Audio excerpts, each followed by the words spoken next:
Podcast is intended for mature audiences.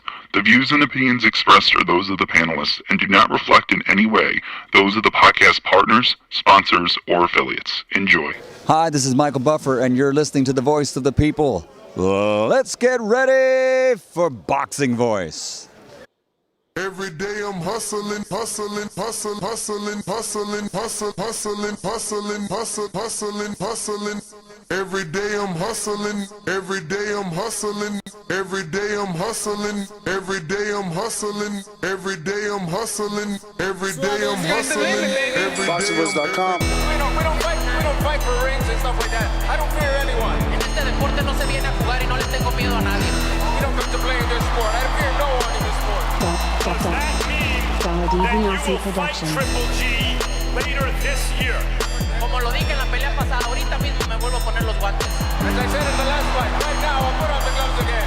¡Viva México! Canelo wants to unify all the titles. When did you realize, Andy, that you could take his power? Because of the Mexican warrior that I am, I got that Mexican blood in me. So, talking about the Mexican style, I just proved it. BoxingVoice.com. Ain't no other sight in the game to see the Boxing Voice. What up? Welcome back, ladies and gentlemen. Welcome back to another jam-packed edition of the Boxing Voice Radio. And I do mean jam-packed. We have a bunch of fights to preview and predict. I want to get everyone's predictions specifically on Josue Vargas taking on Jose Zepeda, which is sure to be a barn burner due to the styles. But the true question is who's going to win, man, because you can make some money off that fight on mybookie.ag, and that's what that's the only thing that's on my mind, honestly, is how to make some money this weekend, parlaying that with like a boots knockout, maybe a Josue Vargas decision, because I don't believe he's going to get the, knockout whatsoever. That being said, we do have boots fighting. Jamal James is fighting. Jose Zepeda obviously is fighting. So there's boxing not only tomorrow in Panama on October 29th, but then also on ESPN, and then again on ESPN Friday, and then on Saturday we'll have Showtime and Jamal James, plus Canelo. I'm asking the public, should Canelo have came out and, publicly spoke on Ryan Garcia and his thoughts on Ryan? Because I think it is damaging to his image. But we'll give you the details. But that's another thing that we need to discuss. And obviously, the Tyson Fury, Dillian White purse bid situation, that's another thing that we need to discuss. So, ladies and gentlemen, Doomy, Micah, what it do? What up, though, TBV? How are you, Queen? Good. How y'all feeling? All good. Cannot complain. Loving my job. Yo, the Doomatron is activated. That's right, bow, sucker. Yeah. What up, champ? Yo, we're going to kick it off with Jose Zepeda. Jose Zepeda is fighting, man. I'm really interested what the community has to say about that fight, because there's some bread to be made there, What's up with your man Josue?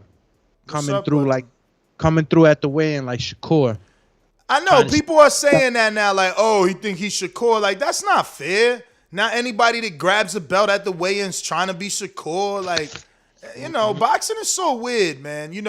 Stone Bone said it earlier today. It's like, we ask these fighters to talk. Then when they talk, we say they talk too much. We tell them to entertain us, and when they being entertaining, they're too arrogant. We change it to arrogance. It's like, bro, damned if you do, damned if you don't, man. Boxing fans suck. I thought it was fresh. You know what I'm saying? He was more aggressive, though. Let's be real. He was way more aggressive than Shakur Stevenson. I thought, I was a little bit nervous, that could have led to some sort of shoving, pushing, or fighting. I thought it was gonna go down. Yeah. When I say fresh, maybe I should have said it in Spanish. Estaba bien fresco. He was a little disrespectful what he was doing, but what are you gonna do? And Zepeda, like, he was just kind of like, he was kind of like just taken back, but at the same time, he didn't know what to do. He was just kind of looking around. He held on to that belt, though. Motherfucking, how Josue Vargas wore the belt and Zepeda was still holding the belt. Like, that's what I'm saying. Like, that could have got ugly with the wrong type of personality. My man literally put the belt on, and the other dude's arm is still through the belt. I'm like, bruh, and this is what I'm saying, Some dudes, I mean, look, I get it. They got to check. This ain't the street. So I guess Zepeda's supposed to react the way that he's reacting. But, like, man, this shit look bad to me. You know what I'm saying? Like, he yanks it. Watch this. He yanks it. And it pulls Zepeda. Look at this. Look, he's yanking it like, yo, give me that shit, bro. Then look, top-ranked dude's like, yo, chill. Just pose.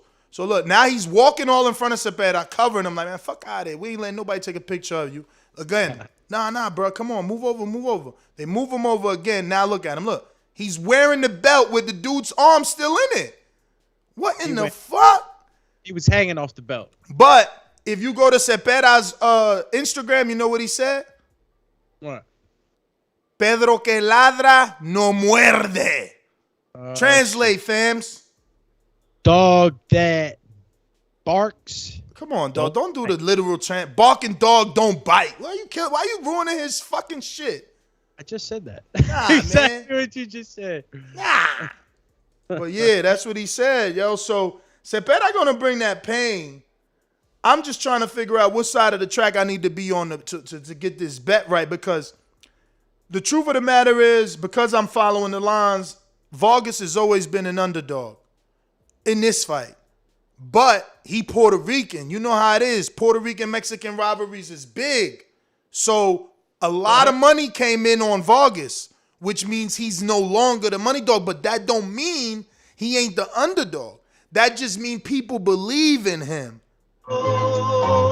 So he's still the underdog. So what that means for you and I is that the favorite now gets closer to an underdog.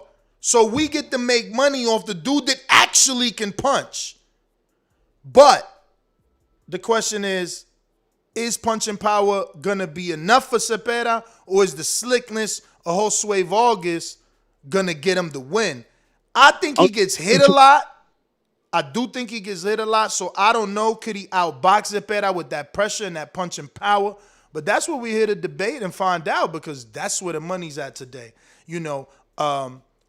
Jose Zepeda is a -120. Josue Vargas is a -110. That's even Steven right there, fellas and ladies.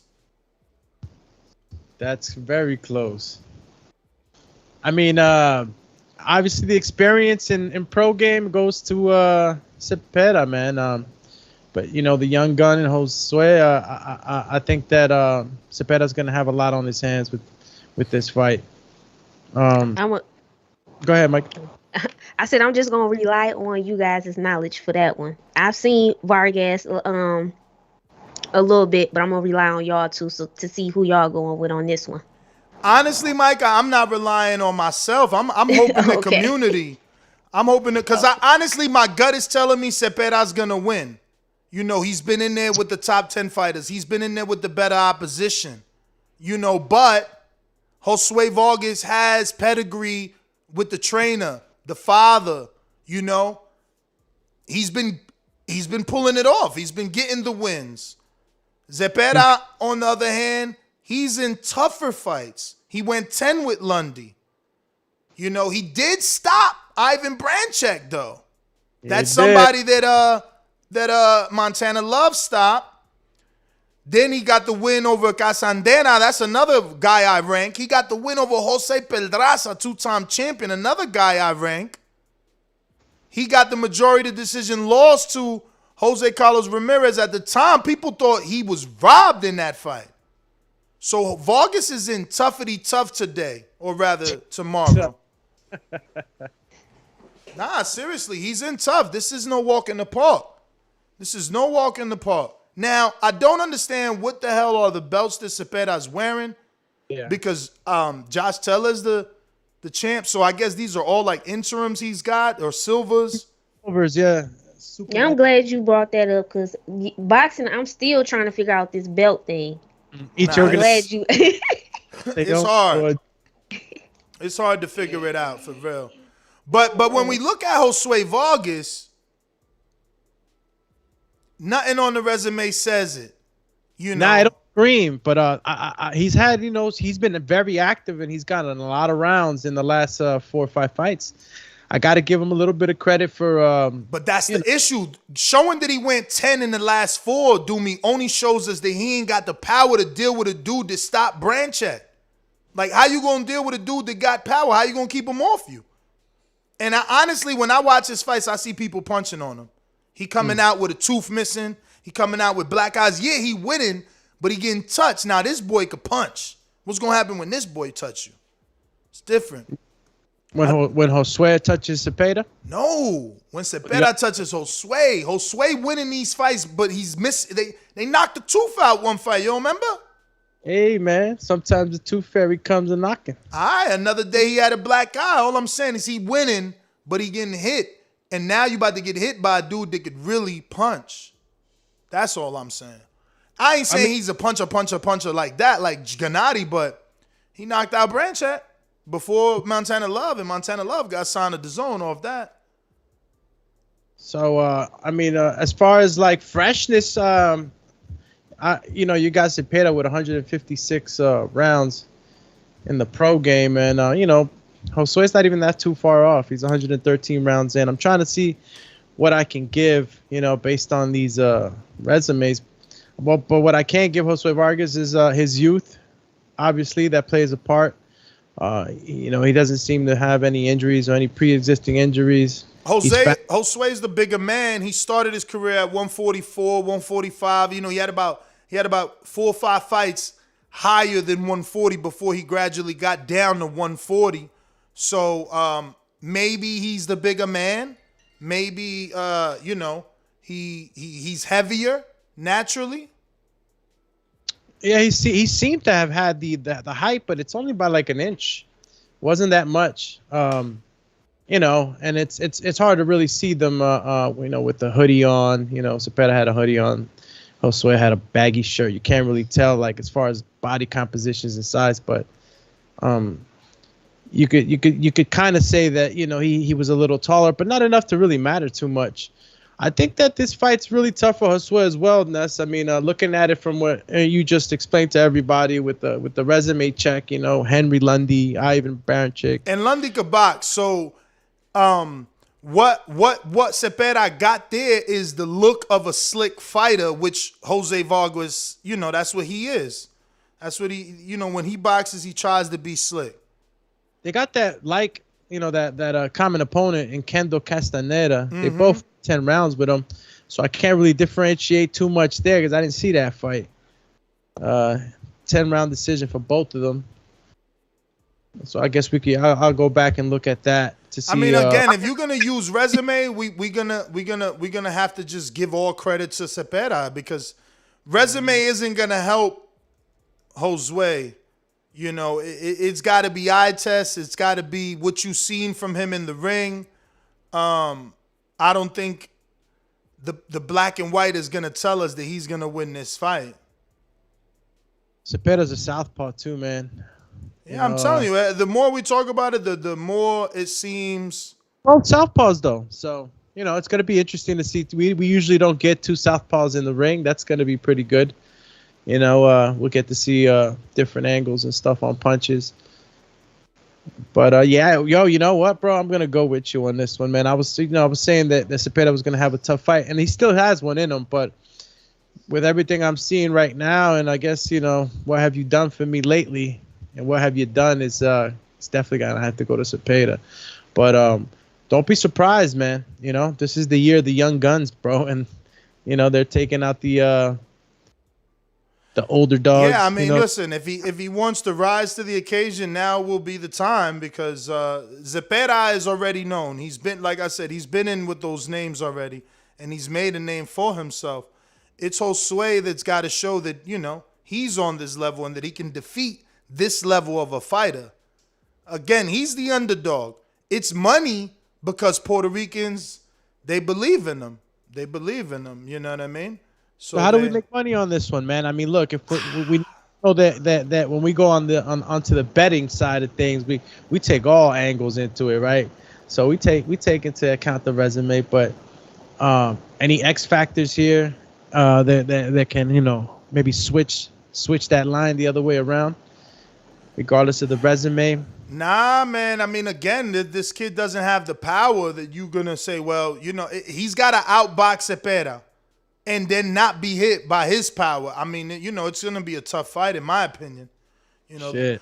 I want to see who's picking Vargas and why. What they see. Can they, convince me? But if you a Zepeda fan, it's basically even money. So whatever you put, you getting back. You might as well go ahead and do that. You know what I mean? I got Andre Dakota with a super chat that says, shout out to Canelo. It take a grown man to tell Ryan what it is. Just hard motivation. Would not be surprised if he does not return to Reynoso's gym. Laugh out loud. And, that is true. That is true. I was like, thinking about this earlier, and I'm saying to myself, Ryan's probably talking to his family, his friends, like, man, fuck Canelo. Why he ain't just talk to me? How you gonna go out there? Not everybody. Because Canelo says something. Like, when I interpreted this quote, and I quote, look, Ryan has a lot of talent, but to me, in my eyes, he's wasting a lot of time and wasting his talent. I look at him and don't see him 100% dedicated to us. That's a bad signal. So for us, boxing fans, we all interpreted that as Ryan's the one that's been ruining all these fights. Ryan, horrible fighter, man. Ryan is the one that fucked up the alleged Pacquiao fight. Ryan fucked up the alleged Gervonta Davis fight. Ryan fucked up the alleged Javier Fortuna fight. Ryan fucked up the alleged, Jojo Diaz fight because you got the face of boxing coming out telling you the truth. He is going to go into depression, Majid. He is absolutely, positively, like, there is a high probability. We're talking about the face of boxing. You don't know how many DMs Ryan could be receiving right now. This could be damaging on a mental level for him. He already showed that he had mental illness issues. He had to take time away from boxing due to things like this. So imagine now that Canelo, the darling, says this. So now everybody's in his comments like, oh, man, you ain't shit. You ain't doing this. You ain't doing that. I don't know. So Yeah. What we did, that's devastating. I believe so. That. What we did is we took to our Instagram and we posted and posed a question. And I'll read some of the comments because they're interesting, right? We've got about 786 likes.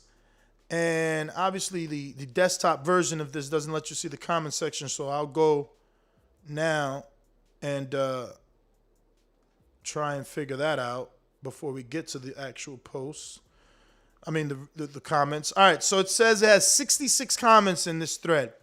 Coach Terrific, trainer of many fighters, he says, Canelo speaking facts. The next commenter says, yes. King Amin also says, confirm valid opinions. Ryan is weak if Canelo can't be real with him. So that's another one basically saying if you leave the gym because he said this, what's that say about you? We got Jay Hardcore in Baltimore. He says, I like that he's keeping it real so Ryan can get his shit or get off the pot. Kudos for Canelo for saying this. It should be a motivator for King Ryan. Let's hope that he has the tough skin, that this can be motivation instead of, he may take it as defamation, right? But I'm not going to go through every comment, but just as you can see, there's about 70, and everyone is in agreements. But there are people that are questioning why we are asking, was it a good move for Canelo to come out publicly with the criticism? And the reason I'm asking is because you're my stablemate. Pick me up. If you feel I'm doing bad, talk to me. Now, I'm not saying that Canelo hasn't talked to him. He may very well already tried that and realized that didn't work, so that's why he's publicly taking a stance. But we don't have that information. But how do you feel about this, Mike? I mean, we thought Canelo and Ryan were like the new, Batman and Robin. He was mentoring Robin, but it looks like he doesn't like his work ethic. Yeah, I think the one thing I can say, like I said, we don't have that information. Did Canelo, pull Ryan to the side prior to this situation and say, Ryan, I think, blah, blah, blah. I think you have excellent talent, but I think you need to step it up a little bit. So maybe he did. But even if he didn't, like you said, Ryan could be feeling like now, say, for instance, if they never talked, how come you didn't let me know this, before you went public? Because to have, Canelo, let's be real right now, the king of boxing. So as far as in most people's eyes, so for you to have that and you are my stablemate and you not letting me know and you going public, that could really get real dicey. And it can make Ryan feel some type of way. And it's been rumblings prior to Canelo even coming out. A lot of people have felt like that, especially people who are not Ryan Garcia fans, saying, oh, he's not giving it his all, or it's always some excuse, or you using the mental, having depression as an excuse to not fight. Because some people saying he said that, but then we saw him on Instagram and looked like he was okay. The way he's moving and stuff, it can kind of rub certain people the wrong way or think like, oh no, Ryan is just not really performing like he needs to, like Canelo saying. So I feel like this, looking from the outside in, as much liking Canelo as a fighter inside the ring, I still feel like I would have I'm trying to be, put myself in Ryan Garcia's shoes. I would have liked for you to, tell me, man to man, not come out publicly. I but think maybe once again, Nello could have felt like, listen, I don't know what to do. I don't know how close they are. I think maybe he did, because there's more quotes, and I'm going to paraphrase, where he's like, we be telling Ryan to come to the gym. You know what I'm saying? And he don't be coming. Is that Shakur? Did we just get Shakur jump in or nah? Nah, that was Bob. I don't give a damn. Come on, man. Yo, See? Brock. You got me all excited. I heard a little like kind of like it sounded like he's somebody in a car. I'm like, oh, that's my guest that I didn't let nobody know was coming. Shakur should be coming on if he could figure out the Skype thing. We'll get Mr. Stevenson, Mr. Newark, New Jersey himself on the show. And we're going to talk to the champ, man. We're going to talk to I'm glad he coming on, because, the little shit with him and Chris Colbert originated over here. So, I'm glad he giving us the time of day. Oh, yep. Okay, Nez, real to piggyback on what you just said. So you said that maybe Nello did talk to Ryan prior. Okay. Simply because based off the comments, he made it seem like him and Reynoso be telling Ryan to come to the gym, and Ryan don't be wanting to come to the gym. Yeah, so and Nello mind, he like, listen, I'm trained to go. I put in work. It takes a lot to become great. You got to step your game up. So yeah, definitely, if that's the case, then yeah, that's why Nello's saying what he's saying. So I can understand. Because a lot of people are feeling that way about Ryan Garcia. Like, what you doing? Wasn't Ryan supposed to fight JoJo, right? Exactly. And but he does have a hand injury. I mean, if he faked that hand injury, I mean, that he went through a lot. That was extensive and expensive to fake, right? He's in a hospital bed. He's taking pictures. He's got the little hat on. He's got the cast on the hand. He's got pictures being rolled out the hospital. I don't know. If you faking all that, that's a lot of that. I can't even begin to believe that he went that far to fake it. So, yeah, I don't think he went that far to fake it either. I just think, just on the outside looking in, even me, I feel like, okay, Ryan, are you truly, sometimes it can look like you start to question, are you truly dedicated to your craft? Are you truly, because mental strength is a lot when it comes to sports anyway. We know you dealing with depression and things like that, but this is what you signed up for. So we need to, you got to make sure you at your best. And like Canelo was saying, because he know more than us, okay? So he's there. He see what Ryan is doing in certain things, even if they are not the closest. So he's telling him like, yeah, you need to, tighten up a little bit. So I don't know. When you do it in public, it's like, you put in that extra sauce on it. It's like more accountability towards Ryan. It's like, damn, big bro just put me out there, For real. It is what it is, though, But how you think he's gonna deal with it mentally? Because remember, this is the guy that took some time off because of mental health issues. Now you got the face of boxing criticizing you publicly. Everyone's talking about it. There's no one that hasn't written about it. No one that hasn't made a meme about it. There's images about it. It's out there. Like it's what do you call it? Wildfire. When El Rey speaks, the kingdom listens. You know what I'm saying? Canelo said it, and now it's everywhere. But guess what? What? Ryan got to buck up. You can't let that soft shit. You know what I'm saying? Oh, that's some soft ass shit. Shut that soft ass shit up. All that soft shit. Talking. I know you can do. Don't go down that route. In all honesty, I believe that Canelo Alvarez cares about Ryan Garcia, and they wouldn't have taken him on into the Reynoso camp if they didn't care about him and didn't see a future with him, regardless if he was with Golden Boy or whatnot. I think that this is good. Maybe it sparks something up in Ryan, where Ryan's like, shit, man. I gotta get on my career. I gotta figure this out. Whether or not he wants to keep doing this or hopefully it motivates, though. That's the thing. I mean, we both know that I got years of criticizing people in hopes that it motivates. It doesn't always work like that. Criticism doesn't always trigger motivation for everybody. Exactly. And it's like, I use my other examples. For instance, a trainer or coaching is different type of athletes. Some athletes react to a trainer, getting on them, telling them, okay, you need to do this, or very harsh criticism. Other people react differently to where it almost hurts them, or they do go into a different type of shift to where they don't perform as well because their confidence is not there. So it just depends on what type of person, Ryan Garcia truly is, because for some people it would be like, okay, Canelo telling me this, okay, I'm about to go, it's over with, I'm about to work harder, I got to shape up. But then for other people, especially the world we dealing with now with social media, then he's getting all the fans or the hate and stuff. He can say he's okay, but that can mentally affect somebody to cause them to even go into a deeper depression. It depends on how he's able to deal with it. But it's different type of, I always say, even I transition over to basketball, it depends. It's a different type how you going to react to it.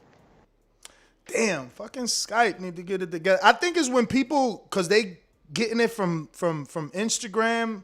So the champ. Oh, he's right there. He got it. Fuck, I was about to say, I think it's when they click it in Instagram, it doesn't open up in the browser, so it makes it hard. How are you, Shakur? Thank you for joining us. You on mute, champ. We can't hear you. Might have to hit the mic button. Yeah, I think. Yeah, you're still on mute. You just got to hit it on your screen somewhere. There you go. Nope, that didn't work. He ain't speak yet, though, so how will we know? Yeah. Speak now? Nah, because I can see it. I can see it says mute right there. Press that now. Can you? Nah, he's still muted. Nothing. How about jumping back in, Shakur? Go jump out and jump back in, maybe? Maybe. Just hang up and call. Hopefully we back. get it to work. Show business, right? Got the back of my head sweating now and shit. Got the champ, you know what I'm saying? I want to get the champ on the show, champ. See what he got. Yeah, man. We might be joined by Shakur, as you can see. He, hopefully he doesn't get frustrated. And he can jump back on, and we can conduct this interview with the new WBO champ. And yeah, so we're in a bit of a on phantom standby zone. We're in the phantom zone right now. It's all good though, man. Yeah, man, it's been a lot of tread, man, with that win. A lot of talks about the champ. Oh yeah. A lot of different ways the champ can go, you know, and he's not afraid to any road. So many different ways, you know. I kind of hate that he said me and Shakur me and Tank down the line be a big fight. I wish he said that now. Like, give me Tank now. You know what I'm saying? I mean, but I think it'll make sense though, right? Down the line a little bit longer, you know. He gets to defend his belt, gets to get more titles. You know, I'm just saying. I think that's like one of the biggest fights in boxing to make. Like, if he pointed his attention at him, like, yo, I want him now. I feel like everybody be like, whoa. You know, they'll be taken back by that. Absolutely. There's not too many. Again, you know, you got to praise any young fighters that are, you know, really calling out the hard fights, tough fights. It's not really something that you see commonly, you know, in the sport. You know, guys are, you know, they take on their tall tasks, and then you know, they go back to, you know, taking on regular opponents. But you know, some Champ, you there? I hear you. Yeah. Work it. Yeah, we hear you. How are you? I'm good. Well, thank you for taking out the time to join us. I know you had a little bit of difficulties, and we're glad we didn't frustrate you enough. But first and foremost, man, congratulations on a spectacular performance. And man, it was like a perfect way to silence all the detractors and all the questions. You know, you showed skill, you showed IQ, and sure enough, you showed what people thought you didn't have, which was power. Where would you grade that performance? I think it's like a B plus to A. Wow, a B plus maybe. Why do you think maybe a B plus? Cause I'm better than that. I feel like they ain't really get to see the best of me. Like, I feel like I'm sharper than what they seen. What do you think you could have done differently? I ain't gonna say too much because I don't want nobody to pick up on everything that I'm really thinking, but I just feel like I could have been sharper later on. So, does it?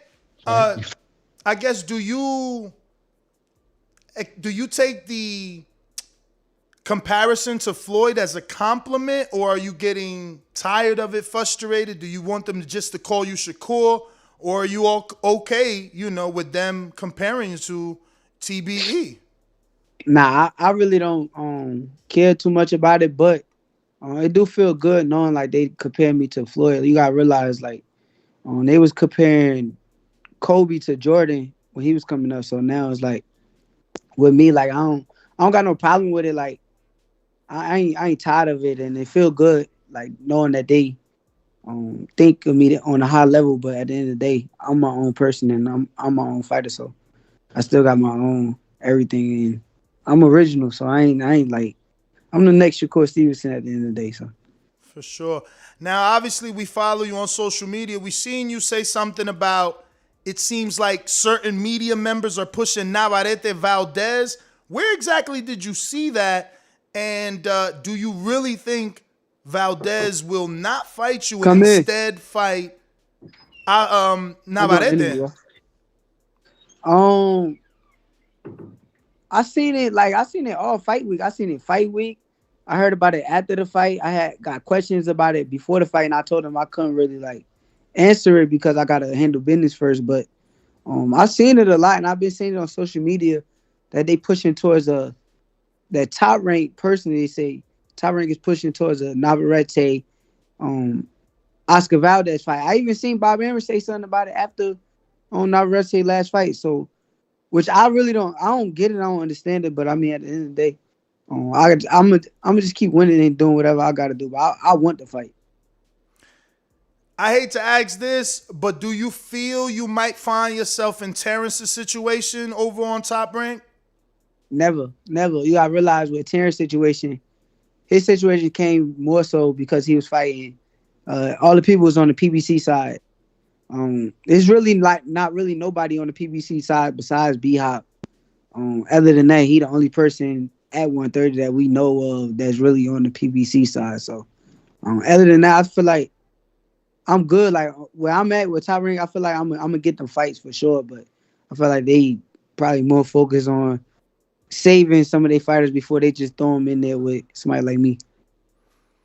I don't understand that saving because, right, like, you know, if you beat them, it raises your stardom, and then, you know, you just bring in those economics. But how do you feel about a fight with Oscar Valdez? What do you think you do better than him? And do you feel he is personally avoiding you, or they just keep putting things in front of him that are worth his while? Nah, I think that they all play a part. I feel like Oscar Valdez is a good fighter and all, but I feel like he not jumping towards a fight with me. And being that he's not jumping towards a fight with me, they're like making a way out for him too. Like they're helping him out and making a way out into it. And I feel like they're not like trying to force it like how they forcing other fights. How they forced the Teofimo Lomachenko fight. They didn't force it. They're not forcing it like that. They forced them other fights more than they forced the fight with me and Valdez. But at the end of the day, I can't. Like I said, I can't do nothing about it. I just got to sit back and wait. Then you got to also look at it from a business point of view. Like, you don't know. Like, it might be a bigger fight if we wait 2 or 3 more fights down the line. We might make more money. So at the end of the day, we don't know like what's going on. But I can't really do nothing. I just got to keep doing what I've been doing and winning and for sure, trying my best to get these fighters in the ring. I got Micah from Detroit and Alex in New Jersey. If you guys want to join, I know I'll hog them up. I got tons for them. Shakur, what's going on, champ? You know, we hate Jersey, man. Brick City, stand up. Shout out to Walil Moses as well. You know, Wale, excuse me. And you already know, man, we're real happy out here in Jersey, man. You're an inspiration to a lot of youth around here. And, you know, you're very critical when it comes to judging your performance, man. I thought that you had a hell of a performance, bro. I mean, you know what, Jamel Herring is a hell of a fighter, somebody that you would take very serious. You know, he's experienced. He has that warrior mentality, you know, Marine, the whole nine. And you were able to weather the storm even in spots where fighters thought that Jamel was going to have the upper hand, like on the inside. Where did you at some point start to see, you know, as you started landing more shots, what round did you start to see Jamel Herring start to kind of fade a little bit, or you started to see that you could have maybe stopped them, and you saying that, you know, your performance could have been a little bit better? Now I realize like I'm critical on myself because of like I got high standards of myself. Like I hold myself to a high standard. So even like with my fight before I fought Jamel, before I even heard any criticisms or anybody was saying anything, I got out the ring and I went to the reporter and I told them I apologize for my performance before anybody even said anything to me. So I'm real critical of all my performances, but I ain't really like start thinking about the stoppage until I saw his face start swelling up more and more. Like as the fight was going, his face started swelling up.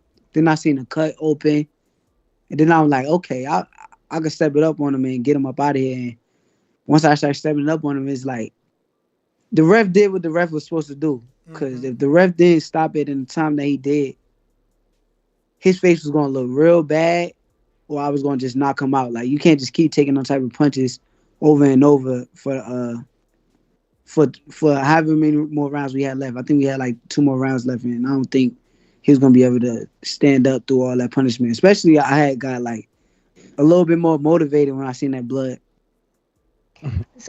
How you doing, Shakur? So this is Micah from Detroit. I'm a plug myself. I don't care. I actually do prediction videos, so I'm just letting you know.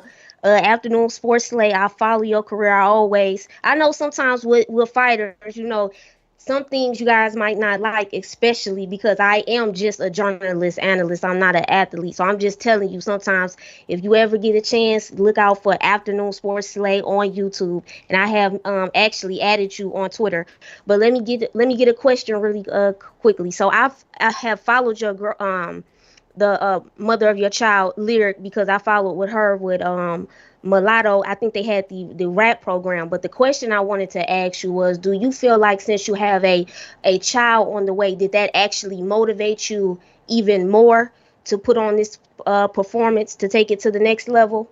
Yeah, 100%. I feel like that was the main thing I was thinking about before I got in the ring. Like I was already thinking like, okay, when my baby come, I need to make sure that I'm a 2-time world champ. I can't have her just come to the world and I come off a loss. Like, that don't even feel right with me. So I just knew, like, going to the ring, I had so much in my head about the baby, my family, her family. Like, even with her family, I don't want nobody even look at me like, I don't know, I don't like losing. Like, I hate losing. Like, losing is not, like, something that I like. So I make sure I prepare, like, the best that I could.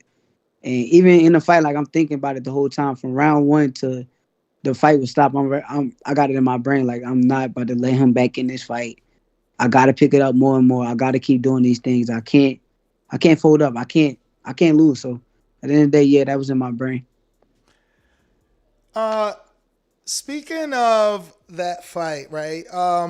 Obviously you went and you congratulated Herring after, and you apologized to his wife. She didn't seem like she took your apology well, and I think obviously with people seeing her reaction on camera, then she came out and kind of accepted your apology and told you that in the future, let your skills talk for you, that you don't need to do that. How did you feel about that statement? And yeah, I'll just leave it there. How did you feel about her statement as far as, you know, not having, she felt like you don't have to go to the level that you did, that you can just let your skills talk? I mean, at the end of the day, it's all love between us. I don't got no problem with his wife. Everything she did was, like, she did the right thing. Everything, she stood up for her husband. She stood there through him through the whole time. Even when the fight was over, she still mad. I mean, she's competitive too. But I realized it's not just him fighting, it's her fighting too. So her competitive nature just came out too. So even while I'm apologizing and all of that, she's looking at me like, no, we just lost. I'm mad. I don't want to hear it. And she's competitive, but then she come back and think about it like, okay, we can't do that. She accepted my apology. But like in reference to her statement, you got to realize the numbers we did with ESPN, the numbers was good. He got the biggest paycheck of his career. Like everything was good. So at the end of the day, I'm doing something right. I got to be doing something right. I can't be doing something wrong if the numbers is up. I had the highest numbers this year. I think maybe Kell Brook and Bud Crawford. But far as that's not a pay-per-view fight, I had the highest number. So at the end of the day, I'm doing something right. So I can't sit there and I hear her. I appreciate her advice and I understand what she's saying.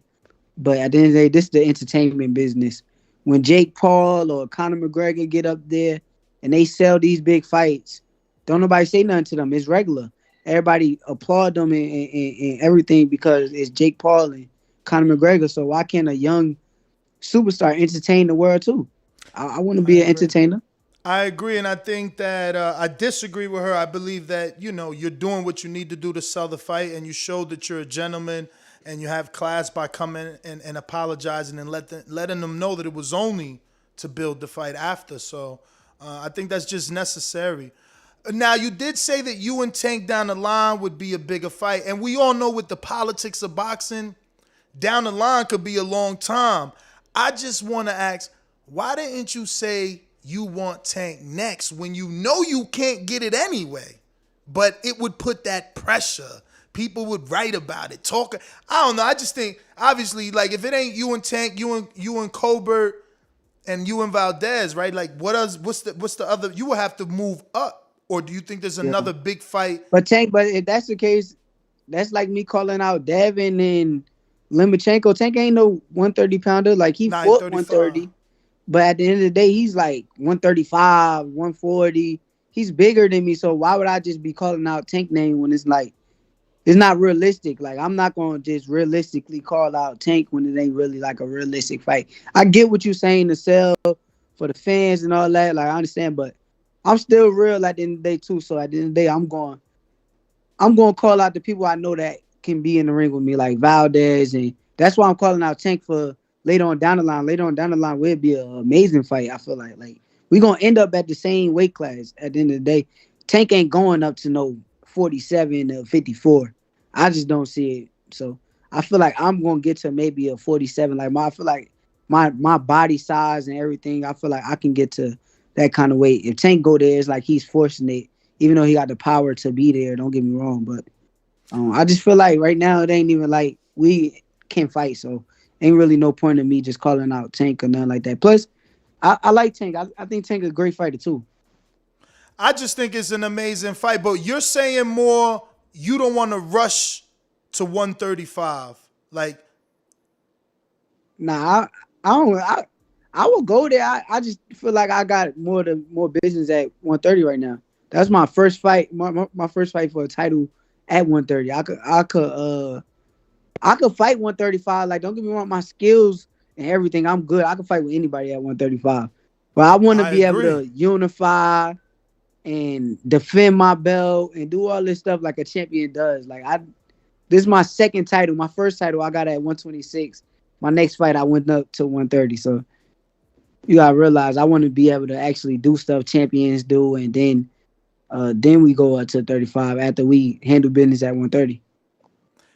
And don't get annoyed. I'm not trying to make it a you versus him thing, but you're doing the traditional thing, right? Like you said, unify, undispute. He's still getting that name recognition for jumping around, and that's the only reason I'm putting y'all together, because your skill, his power, and obviously that's always the kryptonite for the puncher. I understand it. I feel like me and Tank is going to be like the top of the line fight one day. I feel like we're going to be like the biggest fight in the world one day. I understand why everybody say it. That's like Bud and Errol. Like, if you be realistic, like once I look at it and I'm looking at down the future, Tank ain't going nowhere. I'm not going nowhere. So we're going to have to like end up meeting. So I feel everything you're saying. What do you think about Leo Santa Cruz saying that Tank and Rolly's a 50-50 fight? He got knocked out by Tank, so I want to believe he ain't trolling. Man, Leo be saying anything. Leo said I was gonna lose to Joey. He said that I was too green for Jamel. I ain't seen Leo pick me in none of my fights yet, so I don't believe shit Leo talking about. Oh, I didn't know he said any of that. Okay. Yeah, Leo sparred Joey, and he said he think that Joey is like 60-40. Joey beat me, and he said that right now I'm green for Jamel or some bullshit. What Leo talking about? I got James in James Valdez in San Antonio, Texas says Tank versus Rolly. How does that fight end? Obviously Tank, because you saying you're gonna fight Tank him down by murder. Tank knocking him out in 4 or 5 rounds. Tank by murder. Fatality. No way there can be an upset in that fight, because look, we just seen Mikey get upset by Sandor Martin. I never heard of Sandor Martin. Yeah, but you gotta look at Mikey. Like, Mikey ain't been fighting for a long time. His body looked off. Like, everything about Mikey just looked off. Plus, he all the way at 147. Tank is actually, like, you could tell he's training. Like, Tank is actually in the gym working, and he's getting ready for Rolly. Tank don't want to lose, so Tank is preparing himself.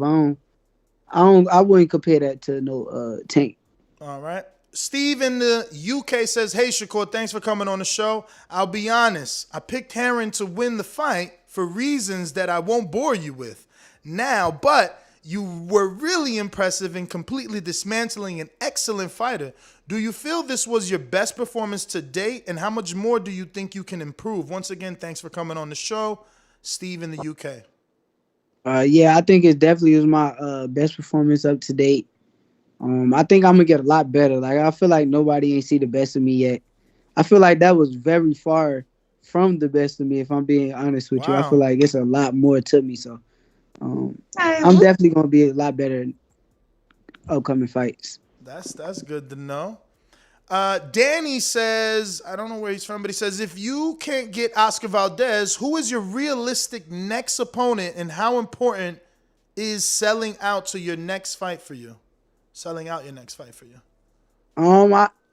could see me fighting for the IBF next. I could see me fighting for what's the dude name? Shocky Foster? Oh, the one that had to draw with Joseph Diaz. Yeah, the one that had to draw it. Yeah, I would love to fight him for that belt. So I think he's the number one guy.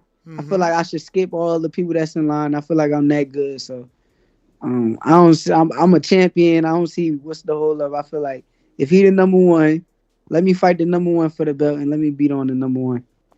I like it. I actually predicted that. I said Valdez probably won't fight you, and Bob will find a way to get that vacant title to you to keep you happy because he got to help you unify. He ain't get you the Warrington fight. I wanted that Warrington fight. Then he done moved to the Zone and then lost to Laura. We got Brandon in Cincinnati. Give us your this is going to be good. Give us your breakdown on the upcoming Bud Crawford fight versus Sean Porter. Who wins and how? I mean, it's all depending on what Bud does, like what Bud show up. Bud gonna beat him regardless at the end of the day. But whatever fight that y'all want to see, it can be an easy fight if Bud say, "Oh, I'm gonna go in there and box." Bud can make it a little bit more harder if he go in there and bang with him. But I feel like even if he go in there and trade with Sean Porter, you gotta realize Bud got a lot of dog in him, man. I don't see Sean Porter out dogging Bud. Like, Bud is a dog that's not gonna quit. He's not gonna quit, and he got some hot shit in them gloves. And I feel like it's gonna be hard for Porter to take that shit if he really decide to stand there and make it a dog fight. So I'm assuming when you and him spar, he doesn't go full blast on you, cause you so competitive. I'm assuming you trying to hit him for real.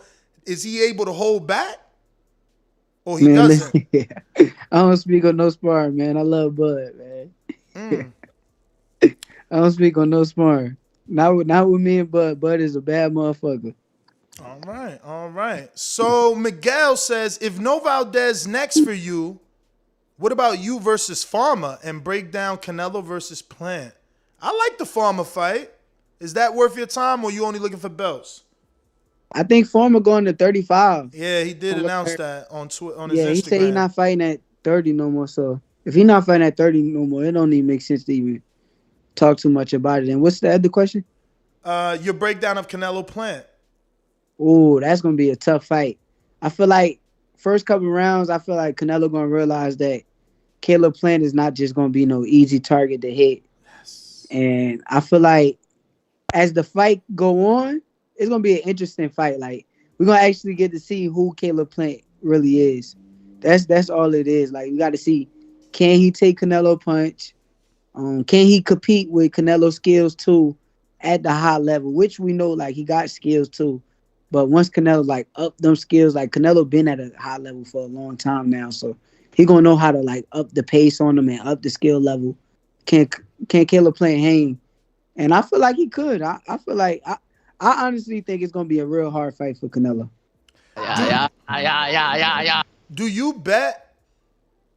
Nah, I don't bet. I don't do no bet. I probably bet with my homies, or if like Devin or somebody hit me up, I might end up betting with Devin or something like that. But other than that, I don't really like just go bet. I just wanted to ask because like I feel like Canelo will win, but I feel like Plant by decision is a safe pick. What about you? Yeah, but then that's what everybody said about me. My last fight week, they said right. The eyes was looking crazy. Yes. Go play shot bet just in case. And I feel like that was the stupidest thing anybody could have done. It was for sure money on me. But it was smart to do it, though. Nah, like, I get what everybody was saying. Killed me, man. Last minute, I got this little group. Let me tell you, I got saved. I got this little group. I was like, I'm about to put 1,000 on Shakur by decision because I fell into the hype. He can't punch. My man, Bo and Bama was like, don't do it. Don't do it. And then someone else, Rafael from Canada, because I got this odd message group. He's like, don't do it. I'm like, all right, I ain't do it. And you got the fucking knockout. So I got lucky. Because I was looking at it, you was plus 200 by decision. So 1,000, that was like great money to make off you. And I'm like, yeah that's a shoo-in. Yeah. But and I tried to convince myself that Jamel was heavier because he started at 135 and that would add to his durability. Lucky we didn't do it though. Lucky we didn't do it, man. It's crazy though. With I got one of my peoples down here. I told him like he was in the gym with me. He was watching me spar. I got out the ring at the spar and I went to him. I said, "Yo, bet the knockout." He said, "What round?" I said, "Round 9, round 10 is the rounds I'm gonna be looking to get him out of there. Bet the knockout." He went and bet the knockout on the exact round. Dang. I had a feeling it could go the distance, but at the same time, I'm like, man, y'all sleeping, man. He can stop him. It was all. Honestly, I didn't think you was gonna throw that many punches too. You were throwing so many combination shots. It was crazy. Like your punch placement, bro, is It's phenomenal. so accurate. It's the accuracy. I got a few more questions to let you out of here. We got in Seattle, Washington, Dominic. He says, I bet on you for the KO. And by round, I knew you had it in the bag from the second round. Let's go, champ. Chris Colbert ready. Let's make the future because Devin Haney ain't it. Oh, man. What do you think about that? Because I know Chris said specifically that he thought you could have got Jamel out of there faster, and he doubled down saying because he thought he could get Jamel out of there. I think Jamel's a big dude for Chris. What do you think if Chris ever fought Jamel Herring? How would that look? I'm not sure on the fight. I can't sit here and say because Chris B-Hop can fight. B-Hop is a good fighter. I don't take none away from B-Hop, but at the end of the day, how you gonna sit there and say, "Oh, I should have got Jamel out of there"? When you 6-0 with 6 knockouts, your last fight he fought a 126 pounder.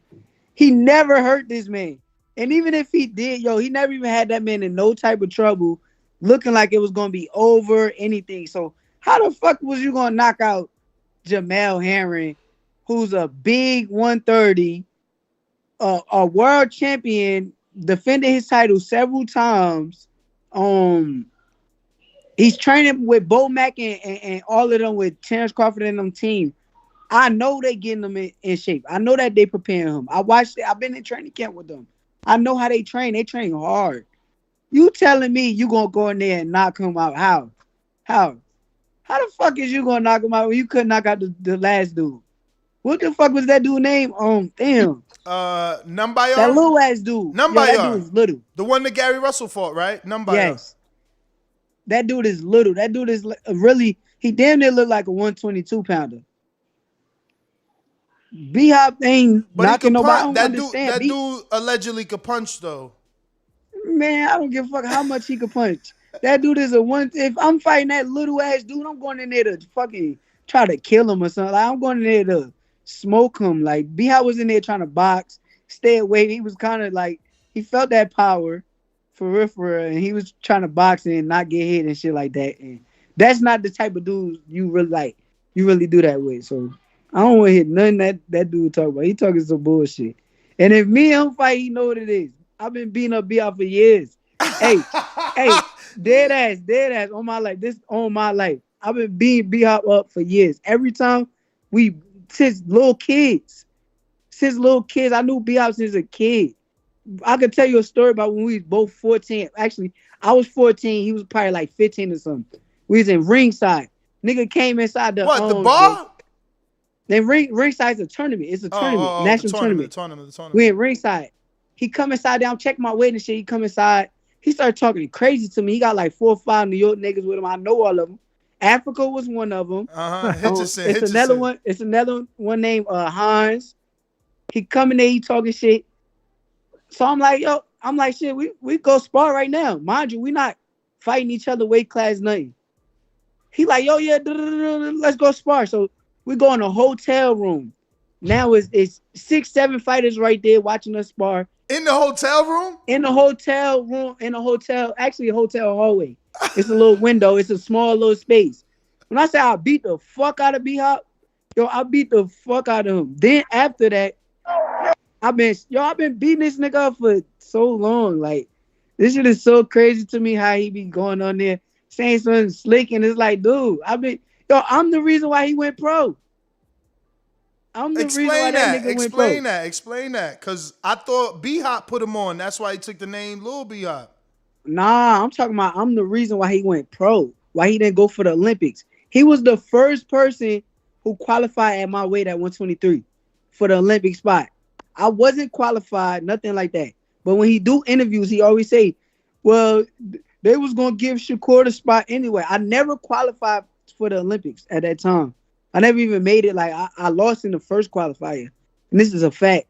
That nigga been qualified at the first qualifier. Me and him was going to fight at the Olympic trials for the spot. That nigga went pro. On God, he went pro. And everybody asked people in New York. Them niggas know, like, them niggas say, nigga, he went pro because of Shakur, and he even say it. He be saying little slick shit in interviews like, "Yo, I did that because like they was gonna get a spot to Shakur anyway." Like, type of lame shit is that? That's some lame, man. I don't know, man. They just tell him stop saying my name, man. Don't say my name unless it's we fighting. Other than that, don't say my name. He be acting like he want that fight, bruh. Man, if that's the case, we could make it happen. Every time I see him talk about it, he say, "Oh yeah, years down the line, we're not gonna fight anytime soon."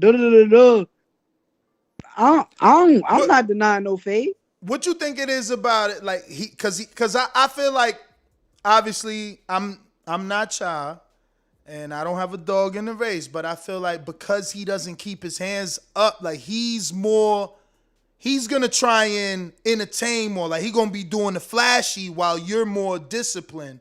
Is that it? I mean, shit, if you want to call it a Prince Nazim versus Floyd Mayweather Jr. fight, then shit, that's probably what it is. But that motherfucker gonna get hit. And I know one thing, when he get in the ring with me, it's a whole different story. I promise you. It's two different things. Like, it's not the same as him fighting all them other people. With me, it's like it's really a live body, somebody your size in front of you, somebody who can fight, somebody skillful. And I don't care about nothing that you talk about. He gonna try to sell a fight, talk a lot of shit. You know he listening already, right? I don't care. You think I care? You can't touch me. You're man enough. He listening already. He like, yo, let me join too. Let him join. Let him join. You sure? Because I don't want no sabotage. I don't want you to be like, nah, y'all sabotage me because this is your interview. Let this nigga join. Let him join. Please let him join. Oh, man. Uh-oh. Woo! Let's go, champ. You feel me? All right, let me send him this link here. Yeah, let that nigga join. That nigga want to get up there and talk about something. Oh, I would have stopped him. And like, what, nigga? Who you stop? I'm so confused. Like, Hadouken! Well, if you don't know, we're joined by Shakur Stevenson, two-time champ, two-time WBO champ, and it looks like Chris Colbert will be joining us in a bit. And yeah, man, this has turned into a great conversation. Let me try and slide one of these questions from our Patreons while we wait. James Benitez says, impressive win. I believe you can be the man at 130. I feel there was some unfinished business at 126. So was you ever offered a Gary Russell fight or did he duck you too? Nah, I never got offered a Gary Russell fight. I doubt Gary Russell would duck me. I wouldn't even say no shit like that. I feel like if me and him both was presented a fight, I feel like we both would accept the fight. I wouldn't even say Gary or duck me, though. I wouldn't say no shit like that. Let me see if this is Chris. I think he called in. He can't join via video. Chris, that's you? Chris. Is that a no? Let me double check shit. Hey, what happened? But anyway, next one is, hey, Doomy, can you pick up the questions? I got Eric Cruz. Shakur, I used to see you as a boring boxer, but after this last week, that's the last week's fight, I can honestly say I'm a fan. What made you stand toe-to-toe with great head movement? Shit. I think that's something that somebody came up with when I fought with Nakatia, but I feel like that's one fight. I feel like you can't judge me off one fight to come up with that and say I'm a boring fighter. But this fight, I wanted to step to him. I believed everything he was saying. He kept saying that he was going to press me out and he was going to step to me. So I felt like I wanted to meet him in the middle of the ring and see if he was going to stand on everything he said. Next one's coming in from Big Casual, and he says, what's up, champ? Great performance over the weekend. How long you think you can stay at 130 before getting too big and having to move up to 135? I feel like I just moved up. I got time. Like, I ain't no big fighter. I don't walk around too big. Even when I be looking like puffy before fights, my biggest, I don't get like over 150. Like, I don't get no bigger than. Oh, I need you to speak on that, champ. I need you to speak on that. What you think about everybody fight week and 2 weeks out talking about, oh, Shakur weigh 147. I'm being told there's rumors he fat. That ain't get you mad? I don't know. People were swaying the betting lines, man. They was trying to sway them betting lines. Chris, you there? Yo. There we go. What up? Yo, y'all hear me? Perfect. Yo, Shakur, you know you my nigga, right? But you know I always gonna be real, nigga. You stepped to Jamel Herring because you know. I say you know you my nigga, but you know I'ma always be real. You stepped to Jamel Herring because we talking about Jamel Herring, a nigga that you done sparred many rounds with, not too long before the fight. You know that nigga was fool. Hey, but you not stepping to me like that. You not stepping to me like that. I stepped to you, B-Hop, I stepped to you when we sparred. No. You talking about sparring? You not stepping to me like that in no fight. No nigga stepping to me like that, bro. What's the difference with Jamel Herring? You just said I stepped to him because I sparred with him. I sparred you more times than I sparred him. Cool. Hell no.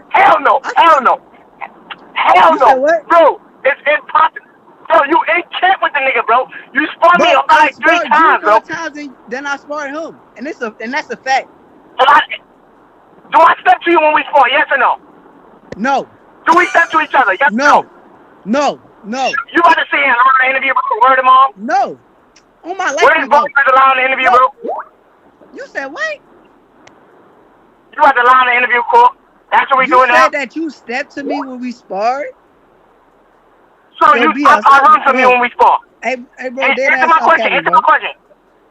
What? Answer my question. Do I run from you when we spar? That's what you're saying. I ain't gonna say you run. You're a boxer. You like to move. Punch and move. That's you.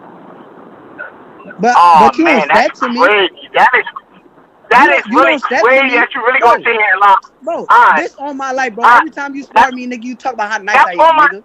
Right after I came to New York and sparred, I came to New York and sparred 14 rounds straight with you, Ab, Shushu, Rashad, nigga, and that's a fact, nigga. Am I lying? Yo, listen. I don't cap. I don't get up and cap and say like, you know, I never said you wasn't nice. Ness, did I ever come up here and say you Core not nice? I give respect is due, nigga. That's I ain't no hater. You said that. You said out your mouth. You said that you would have stopped this nigga earlier. And when did you become a puncher? Nah, it's not about Core. You gotta understand, bro. You know boxing, my nigga. So you know it's not about becoming a puncher. Once I came out first round, guns blazing, and I feel like a nigga ain't got nothing. That nigga's dead, and that's on whoever, nigga. But what happens when the nigga you think ain't got nothing fight back, my nigga? The nigga was fighting back. He's in the 4th round. He tried to fight back, but before that nigga was nervous. Core, you know the nigga was nervous, bro. Stop trying to take up for the nigga, bro. Stop, bro. Stop. It sounds good, but I just never seen you in there with nobody that caliber, my boy. Look, I'm not taking. Jamel is trash, bro. I'm not taking nothing from you. Who you fight? I'm not taking that. No. I'm not taking nothing from your credit from what you did in the fight. Bro, listen. I'm not taking nothing from what you did in your fight, bro. You dominated him. Wait, I asked you a question. You say he's trash. You just went off and say he's trash. He's just like fighting a Tuck. But Tuck is stronger than him. Tuck? Yeah, that's Numbai. 126 pounder? That never won a belt. That never, what did he do in who he fight? The one fight he lost. Let me ask you a question. Who did Jamel fight that was anybody good? Name one person that you thought that was good. I think Ito was solid. I think Frampton was a actual name. Oh my God! Oh my God! Fight? I think that. Oh my God! You gonna really say it? Yo! Who the fuck did Tug fight? You gonna really say it? Tug fought Gary Russell. And what happened? And what happened when he fought Gary Russell? And he got beat the fuck up. Yes. Yeah. So what we talking about? Who did you fight? Let me tell you. Let me listen. Is that the best name on your resume? Jamel Herring. What the fuck is you calling Jamel Herring trash, my nigga? Jamel Herring lost to fucking that nigga from Mayweather Promotions. Are you serious? That's cool. But then after Ladarius Miller. Yeah, but then after that, the nigga started fighting good once he got with Bo Mac. He started doing better. Listen. Let me ask you a question, Shakur. Let me ask you a question, bro. Why are you getting mad that I'm saying I would have stopped him? I didn't discredit because I don't believe you. I think you capping. Why you gonna wait till after my fight talk about you? You would have stopped this nigga. Who do you stop? Besides the bum ass niggas that you stopped, the 6 bum niggas that you put out. Who do you stop? Bro, that nigga, shit, Jamel Herring and 6. So what about the niggas that you put out? Them niggas is nice? Let me hear that. I never said that. I never went on the air and said I would have stopped Tugs. Yo, after you fought Tugs, did I go on the air and say, nigga, I'd have stopped Tugs? It don't matter. It's not you acting like that's a bad thing for me to say, like if I'm discrediting your work. I said I would have stopped them the same way you would have stopped. The same way you sound. Come on, bro. Stop it, bro. You know I'm not that type of nigga, bro. I don't discredit a nigga. I came up here, the first day I said, nigga, nice. Niggas asked me, called nice. That nigga's a monster. I thought you was going to stop him earlier. Point blank, period, nigga. That's my opinion. That's cool, but you said, you would have. But if you would have stopped him earlier, why the fuck you ain't stopped Tugs? You sound sensitive, my nigga. You sound sensitive, my nigga. That's saying that. I don't give a fuck what you talking about, my nigga. Like, you think I give a fuck about that? I'm just asking you a question, my nigga. We speaking boxing, we speaking facts. You start talking. All right, so what you saying? What you asking me? I mean, what you asking me? If you would have stopped Jamel in 3-4 rounds, why the fuck you ain't stopped Tug? The 122 pounder, 26 pounder. Tug is way stronger than Jamel and more skillful. So you're not even about to compare. Jamel is trash. Yo, I know niggas that was 118 beat him up in the gym. I know niggas that was 118 beat him up in the gym. Yo, I don't make excuses, right? Listen, I don't make excuses. I dominated the fight. Beat him easy, right? Cool. I don't make excuses. I never said it was a bad performance. I'm just saying you talking like you a puncher. Exactly. Now, yo, this is a fact. But I swear to God on my life. If it was Tank that went up there and said, yo, Shakur should have stopped him in 3 to 4 rounds, I would have been like, word, I ain't even got nothing to say to Tank. I would have been like, okay, I feel that. That nigga's a puncher. He the fuck around knock that nigga out in 3 to 4 rounds. I respect that. But it's you. Yo, let me ask you a question. Yo, listen. Let me ask you a question. What did I got to do with who it is? I thought you had. I know. That's what I got to do with boxing. But Shakur, hold on, Chris. Hold on, Chris. Hold on, Chris. Let me say it before I forget it. Chris. Shakur, it's not about you being a puncher, bro. It's about I believe that you had the skills to get that nigga out of there early. That's what I'm saying. I'm not saying about you having puncher power. Use your skills to get somebody like that out of there early. So what are we talking about? I know you ain't got power. So I'm not saying it for you to knock him out like that. I know you ain't got power. You got power. Yo, my nigga. I'm not. Shakur, wait. Chris, wait. Shakur, wait, because you not understand him. Yeah, this is the thing. He's telling you he's not trying to take shots at you. He's saying, I think you so good. I think you was doing so good. I feel you could have got him out of there earlier. But that's cool. But when you say that, and then you say, oh, I would have did such and such. So what are you telling me? Are you telling me you better than me? Are you telling me you would have used your skills to get him out? No, nigga. I never seen you do it. All right, Chris. Yo, listen. I never fought a dead man that came out that was just scared. Like a nigga, if a nigga come out scared like that against me, bro, I'm gonna violate. I'll violate Jamel. Point blank, period. That's fine. That's what you on the outside looking in. That's like you looking on the outside looking in like, oh, I'll beat Shakur. You looking on the outside, but then you get in the ring and you with that you get in the ring against that motherfucker, and then you see how good the motherfucker really is. Look, and after I win you, what you do? You get a nigga the credit, right? Oh, I didn't take you out. You was a dog, my nigga. That's it. I ain't take you out. You a dog. That's it. But I'm just saying that's what it is. That's that on the outside, but it's like I never seen like B-Hop. You ain't got like what you do. Like I'm confused, my nigga. That's all I'm. You know what I do. You know what I do. I ain't gotta say much. I'm telling you, when I said I could see if it was. But you know what I hate about niggas, bro? Niggas come up. Or Tank is a skillful fighter who knock people out early, late. I don't see you doing that, so you can't tell me what the fuck you could have done to a nigga I fought. But you see, you're not understanding. You. Oh shit. You're not understanding. You think you're talking about power. Power is not the only thing that gets you a knockout, bro. Up your level, bro. I can't wait, bro. I gotta see everything you talk about, bro. Why you saying it? Why you saying it like if you playing top competition? Jamel is a bum. I knew you was going to knock him out. I was about to bet. What's that nigga name? He's a fucking bum. What's the nigga name, bro? Gutierrez. Gutierrez. Yeah, he's a Who bum the too. fuck is that?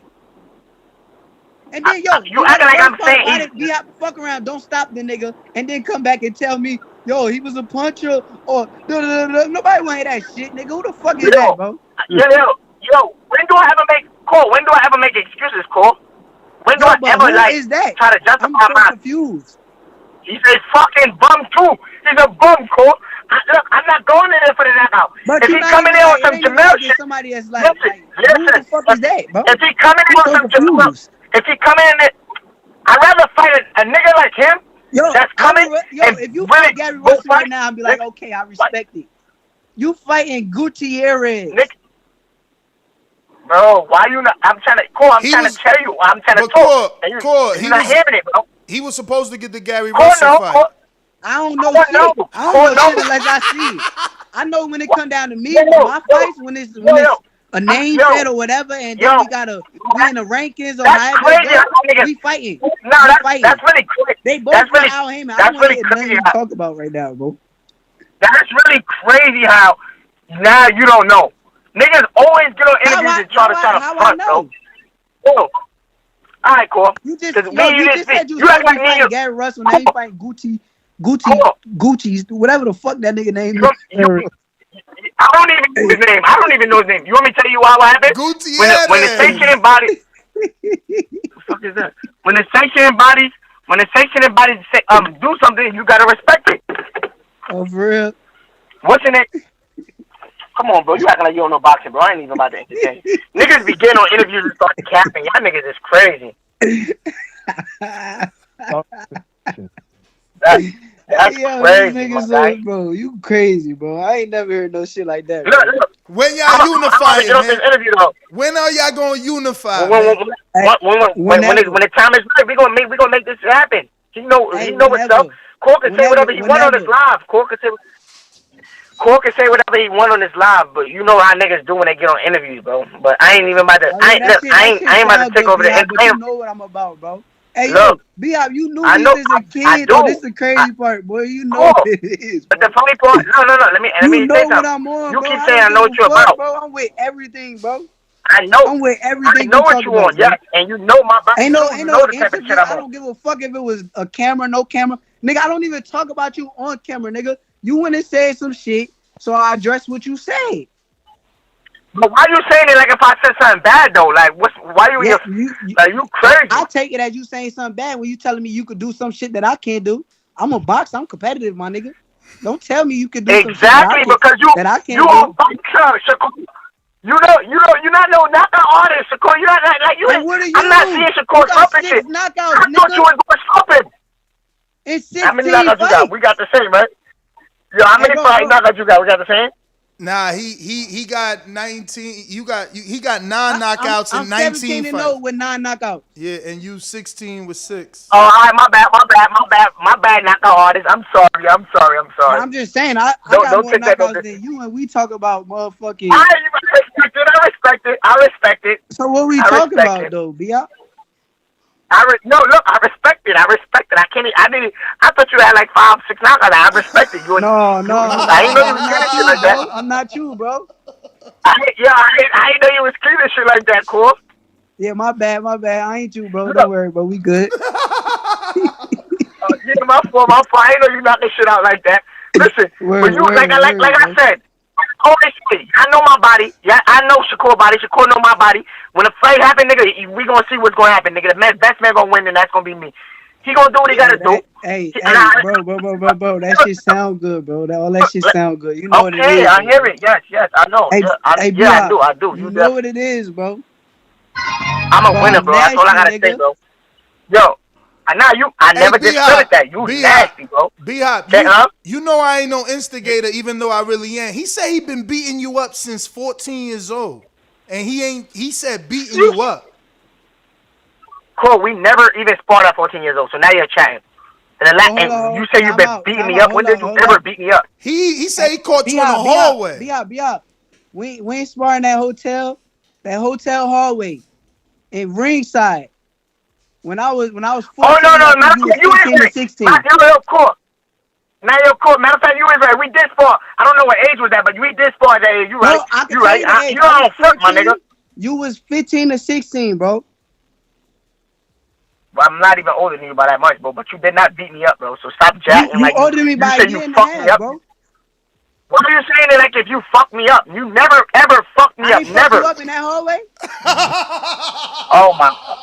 Yo, answer the question, bro. Just be real, bro. Just keep it honey, bro. You never fucked me up, Shakur. In the hallway, never and nowhere. Bro, Paul, you crazy, bro. You really just said you fucked me up, bro. That's fucked up, bro. But he said every time he spar you, Chris.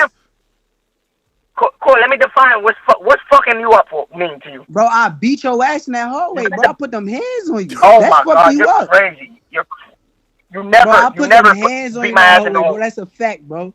Bro, you and just you beat me like up, and you fucked me up every time we Look, Look, let me ask you a question. What? Let me ask you a question. You fucked me up every time we spar too, right? I can name one time that I didn't get off on you once, but I hurt my shoulder. No, man. Now we making I sparred you. How many times we spar? How many times, Shakur? How many but times you we ain't spar? fucked me up ever. How many times we spar? You never fucked me up ever. That's a lie, bro. How many times? Bro, I can't. How many times you sound dumb? I came to your gym and fucked you up, bro. Yo, that's it. That's it. That's say it. Say what to your mom. Say what to your mom. You fucked me up. I wasn't getting up for you. Yo, words to all my little brothers and sisters. Shakur, was I getting up for you? Was I getting off on you? You said what? Was I getting off on you? Was he getting off on you? No, nigga. When I got out the ring, bro. When I got out the ring, the first thing you said to me, you said, "Yo, you gonna be Olympic gold medalist, bro. Like, yo, nobody can fuck with you, bro. Like, yo, you different, bro." And I never. But why you trying to cap on the game? I never felt like I didn't say that. And I said, if that was a fight, you threw way more punches than me, you would have won. But I was cracking your shit. You say word to your mom, I wasn't cracking your shit. I swear to God on my life, you say wasn't cracking my shit. Oh my God. And that's what say on your unborn child. Nigga, on my unborn child, nigga, what you do? Oh my God. You landed a shot shots or some shit? Yo, bro, I'm gonna pray for you. I'm gonna pray for you, bro. I'm gonna pray for you, bro. Hey, please do, bro. Please do, bro. Please do. I am. Hey, B-Hop, you know I'm a bad motherfucker, bro. Just stop it, bro. You know, bro. Let me tell you something. That day I sparred you, bro, and it's a fact. I sparred you, Nikita, Rashad. I did 14 You rounds sparred straight Nikita? How old was Nikita? Nikita was small then. Oh. Nikita was small then. I'm about to say. Nigga, Nikita was bigger than me then. Yeah. Not that much. He's like 132, bro. Stop. Nigga, I was 23. I was sparring Nikita too at that time. I was sparring Nikita at that time. You said I was fighting what? I didn't say what you was fighting. I didn't say what you was fighting, nigga. I said I was sparring Nikita at that time. I was about to say, I was the smallest nigga there. I sparred all of y'all. Listen, let's wrap it up. You was the same, bro. Chris, let's wrap it up because it's just a misunderstanding. You're right. Me and you was. I'm talking about everybody else that was there. Oh, okay. Because I sparred them too. Don't get it. I ain't seen you spar nobody else besides me, bro. I was out of shape that day. I didn't even want to spar you. Oh, the nigga was out of shape that day, bro. Whatever, bro. We're going to end the conversation with this. Say word to your mom. Matter of fact, say word to your unborn child. I wasn't out of shape when we sparred. Say that. Yo. How the fuck do I know? Go ahead. Was I with you, nigga? Why you sleeping out? Nigga, yes or no? How the fuck do I know if you was out of shape or not? Was I with you, bro? Oh my God. Did I see you training? I know what you was doing, nigga. I don't know. I know I got called to come to New York to spar B-Hop and I came, nigga. You start lying, bro. You get on the line and start acting like a bitch, bro. I hate niggas that do that, bro. Bro, what? Stop lying, bro. Word, bro. Don't get up here talking crazy. Watch that bitch you word. You come on here and start acting like a bitch, bro. Hey, stop lying. Watch that bitch word, bro. Watch that. That's something that you don't want to do. You heard what I said, bro. You come on here and start acting like a bitch and start lying. Niggas, I hate niggas that do that, bro. Chris, let's wrap it out. Let's wrap it up. Niggas a bitch.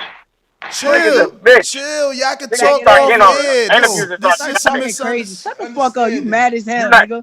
So I start speaking facts. Why am I mad? It don't even matter, bro. It don't even matter because it don't even. Whatever you say don't even matter to me. At the end of the day, look. Pussy. Let me say, at the end of the day, you fuck ass little nigga. I don't want to hear shit You talking about, undefeated, nigga. I'm undefeated. I just told you. I Watch like that it. I don't give a nigga. fuck, nigga. I'ma Watch still that talk. shit, nigga. You come up here acting like a bitch. What, nigga? You know my body, suck nigga. my dick, you faggot. That shit sound good over the Yo, phone. chill, fellas. Nigga. Chris, I'll fuck you up, Chris, nigga. Chris. When you see me, you know my body, Faggot bro. ass nigga. You said see me, what? you know my body, bro. Chris, When you see me, you know my body. Do what you can do. fellas, keep it clean. One word. When you talk about some sensitive ass shit. Yeah, listen. That nigga sensitive as hell. Cause you Faggot ass sound a nigga. bitch. Chris, How what am I the sensitive? fuck? I don't give a fuck. Chris, chill, champ. You gonna? Man, I mean, fuck that nigga. Ain't you gotta tell that bitch ass nigga to chill? Fuck that nigga. Suck my dick, nigga. You suck my dick, nigga. All Guys, right, I'm guys. ending it, Chris. I'm ending it, Chris.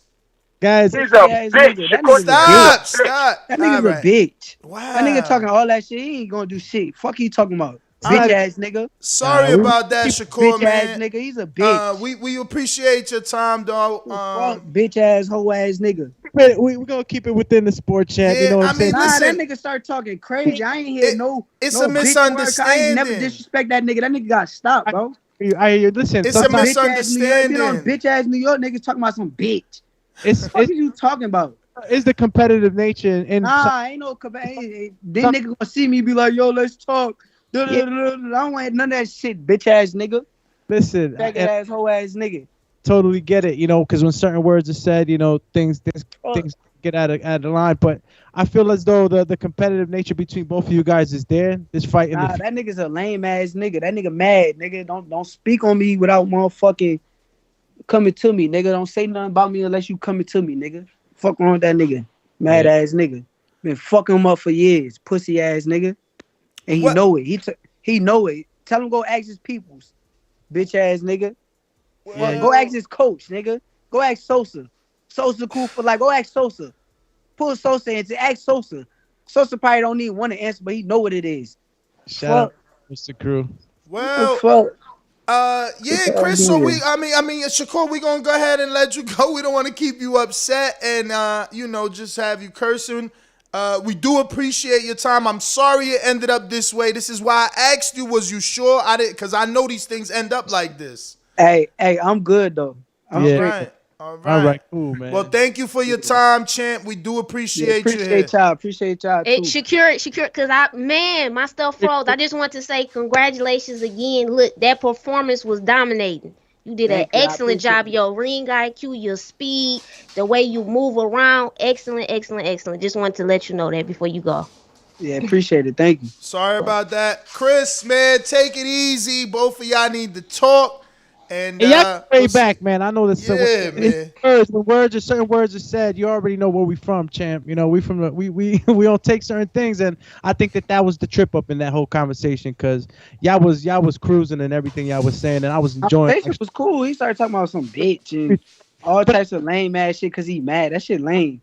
I think that's what it was, brother. That shit lame as hell. I don't want to hear none of that shit he talking about. And I really hope that everything's blue chip cool with y'all because fuck that nigga.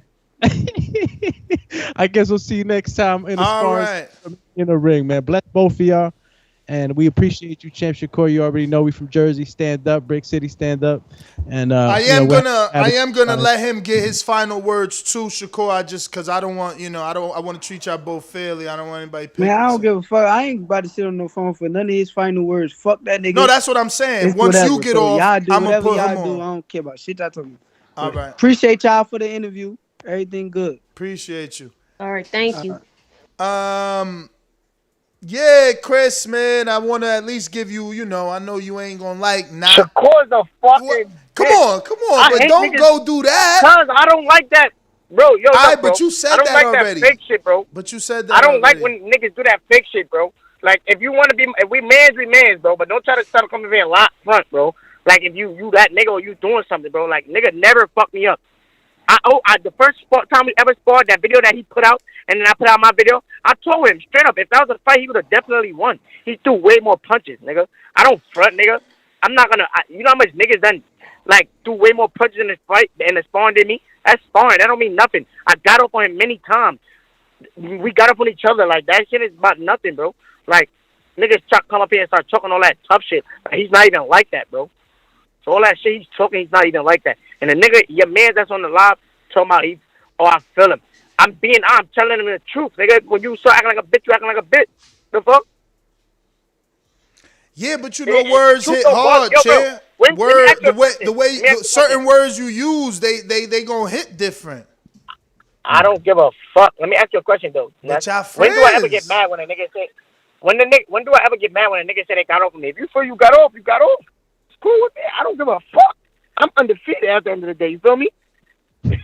My record, what you saying don't fuck with my record.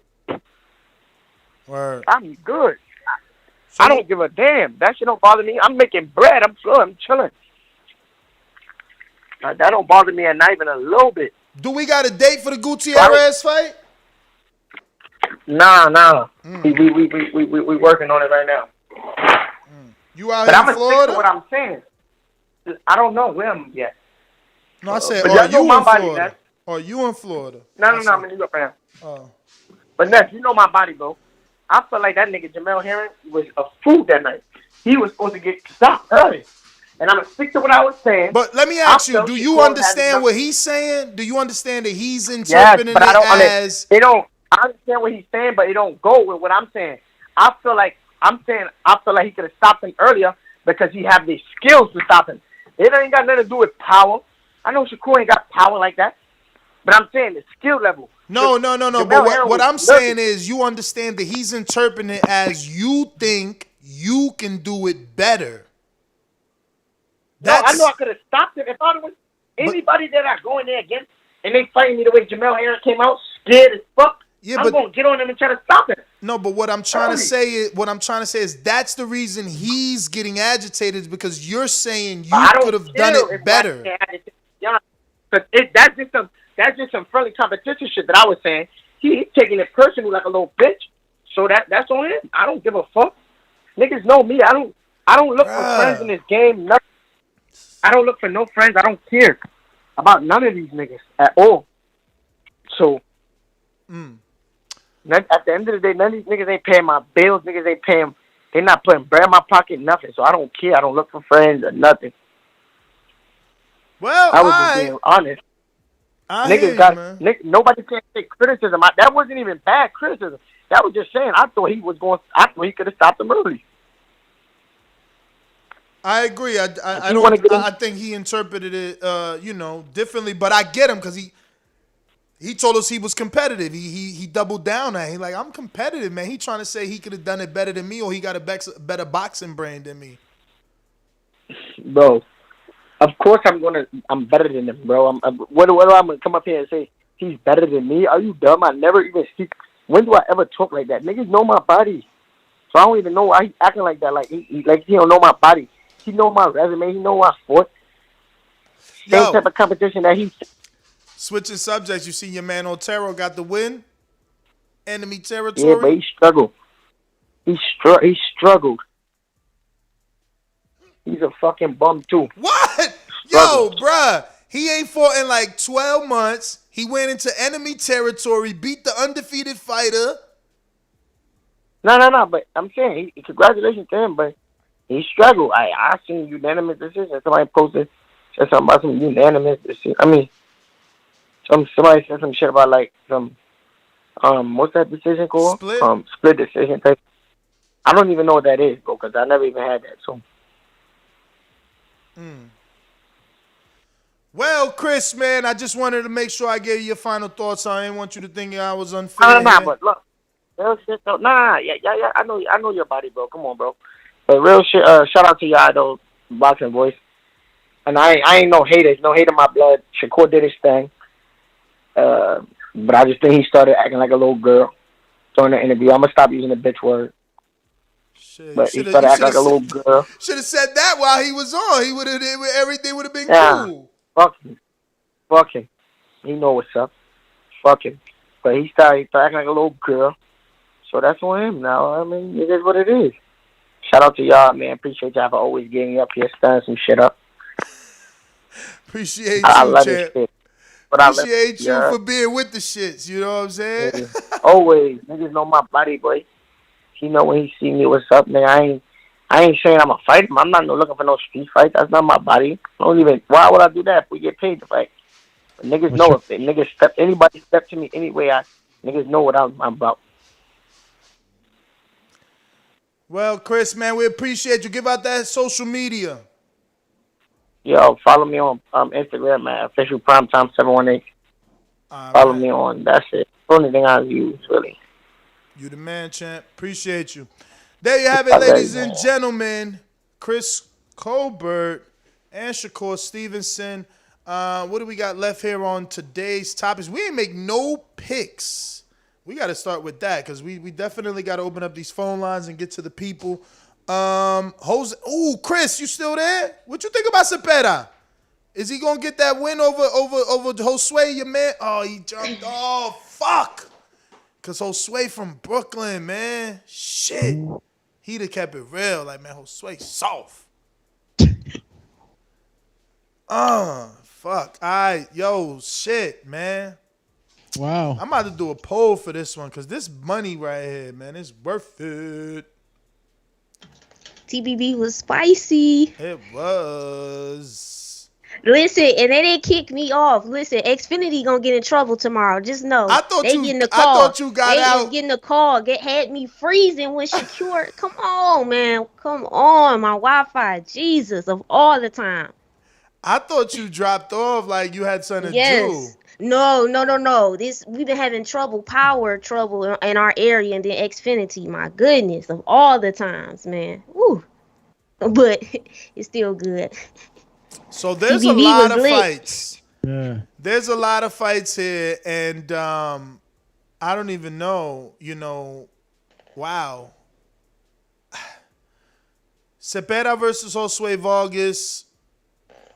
I'm going to go with Zepeda, man. Vargas got to make me a believer, or I got to be swayed by the community. I know Micah basically says she's riding with us, so it's on you, Doomy. What you thinking? Oh, what?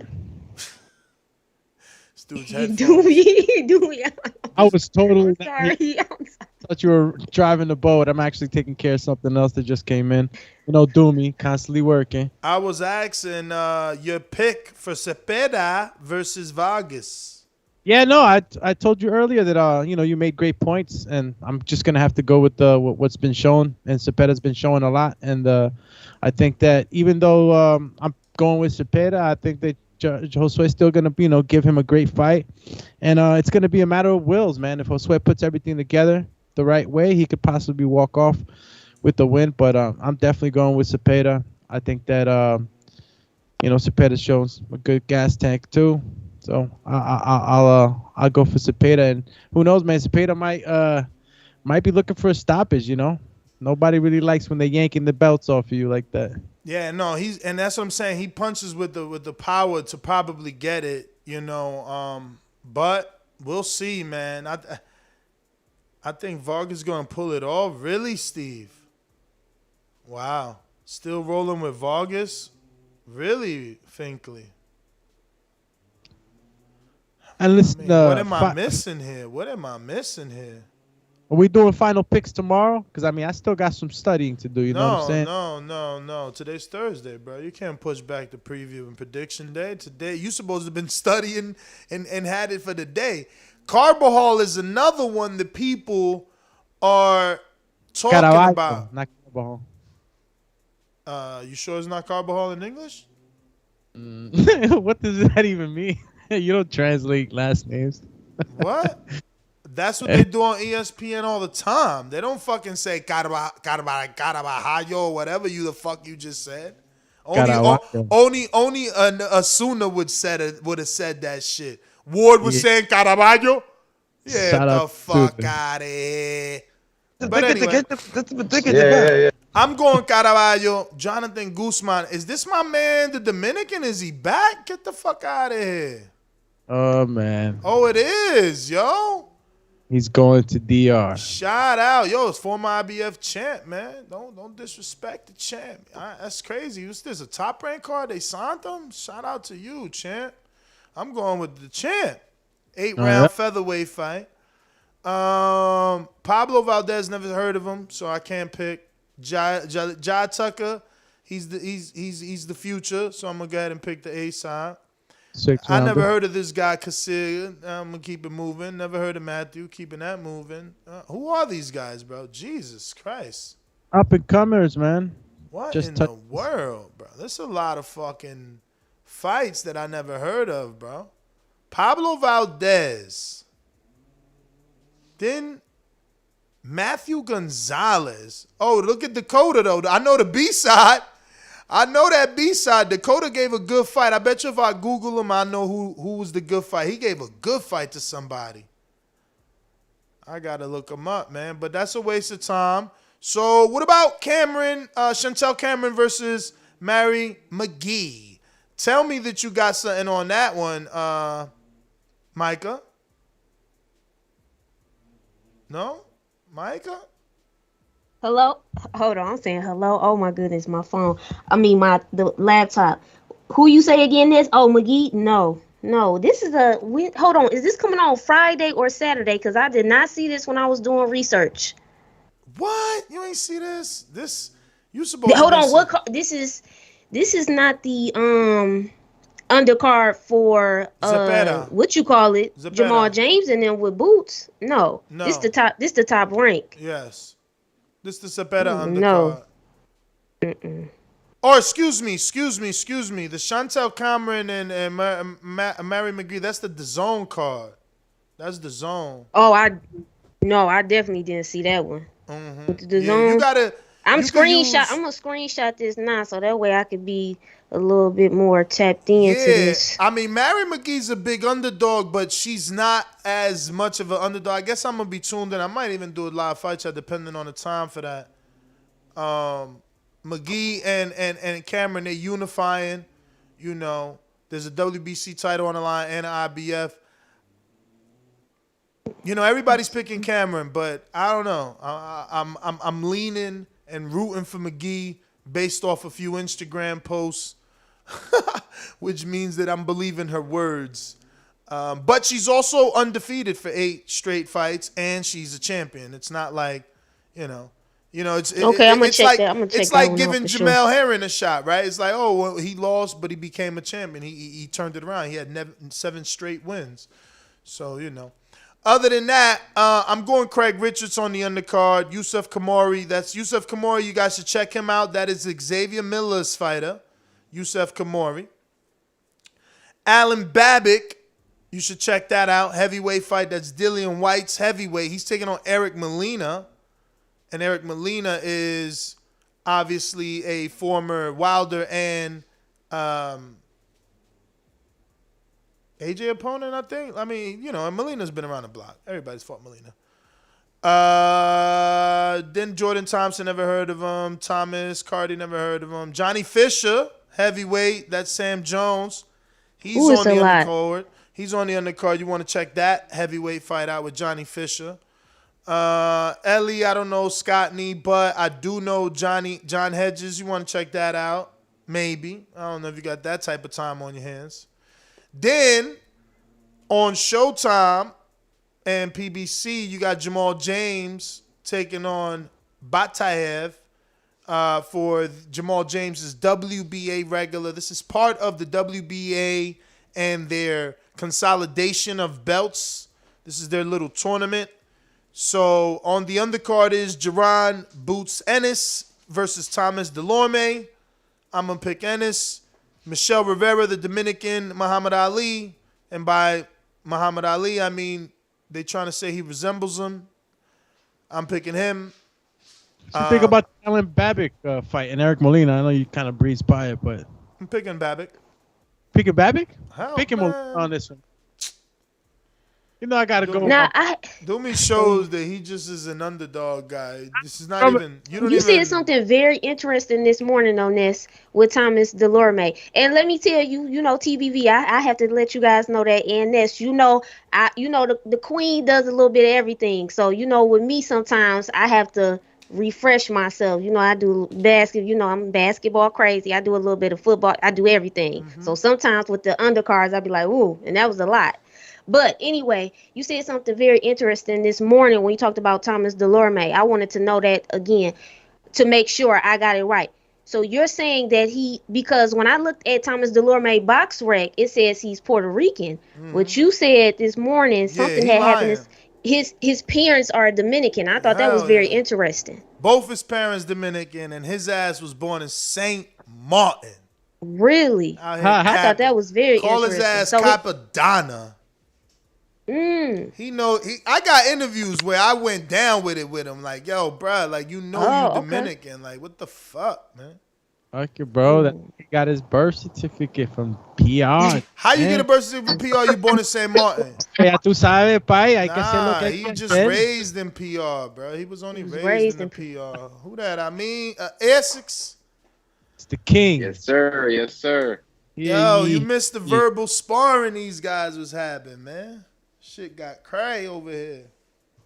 Who's that? Who's dueling? You missed Shakur Stevenson. You ain't see that? Shakur and Chris Colbert was out here freestyling. Listen, it was a great talk, and then it got For a me, little it was spicy. horrible. For me, it was horrible. It was horrible. It was like watching Doomy fight. I'm like, damn, chill, y'all. Both my mans, I'm like, yo, can't we all? I was about to kick out the Rodney. Can't we all just get along? I'm like, damn. Yo, then they start cursing at each other. I'm like, nah, chill, y'all. You know what it is too? It's the camera that kind of amplifies everything, and then cause when you with the homies and you chilling, and and you my friend, and but we not behind this camera. The camera's what amplifies everything. Because if I see you stop acting like a little bitch, like me and Ness talk like that all the time. You know what I'm saying? It's all love, but when you got the camera, it amplifies it. And when you're dealing with competitive natures, like these two fighters, egos bump into each other, man. But I thought it was a great talk. I thought it was entertaining. We was getting to know these two fighters, in a more intimate way, and shit got a little spicy, like Mike would be saying. That shit got Cajun. That shit wasn't spicy. That shit was Cajun. What though? It was extra Cajun, extra spicy. You know what though? That's passion. You know what I'm saying? When you in this thing and you ain't in here to lose, and like I said, I done see these guys kick it together. You know what I'm saying? At the Chicken Shack and everything. Shout out to Primetime Chicken, but yo, man, nobody don't want to lose. Nobody don't want to be no loser. And they're from this generation. So, us dinosaurs, we can cam up and talk and it don't mean much. But them guys, they say what they mean and mean what they say when they cam up on that IG or that Zoom or whatever the hell they're using. So I'm glad that they're passionate about who's the best, who's the worst, who's this or who's that, because that's what we need. We need that kind of smoke. Shakur's confidence. Yo, 2 seconds. Last time we saw that, right? Wasn't it Bud and Spence? Isn't that what made us want Bud and Spence when they had that sort of real confrontation? They leaning on each other. Huh? Remember that? What about $1 million? Yeah. What about $1 million? Right? So we get these sound bites from these interactions. My bad, Ness. Go ahead, brother. Nah. I don't even know what I was gonna say, and I ain't being sarcastic. That short-term memories. I'm over here texting now because I'm telling my IG dude, like, yo, Shakur and Chris went at it, bro. Like, go ahead and make something magical on that IG happen. Yeah, man. For the hip-hop fans, that's like when Gilly the Kid and Beanie Siegel was going at each other on the phone, like, dang, I thought you was going to be on, you from North. Let me ask you something, though, before we go back down that route. I need to know this money. Who you picking for Zepeda and Vargas? Because I feel like Vargas takes a lot of punishment. He's supposed to be this slicker fighter, but, again, he takes a lot of shots. His last 4 fights have gone all 10 rounds. And Zepeda, on the other hand, is a puncher. He knocked out Branchak. He was robbed for Ramirez. And they're both type money. Zepeda's minus 120 on mybookie.ag, and Vargas is minus 110. So that's even money. Basically, I give 100, I make 90 or some shit like that. Yeah, I want to pick Vargas. I want to pick Josue. But Exactly. Zepeda is just, even though Zepeda looked like shit against Lundy, he's just, he's war ready.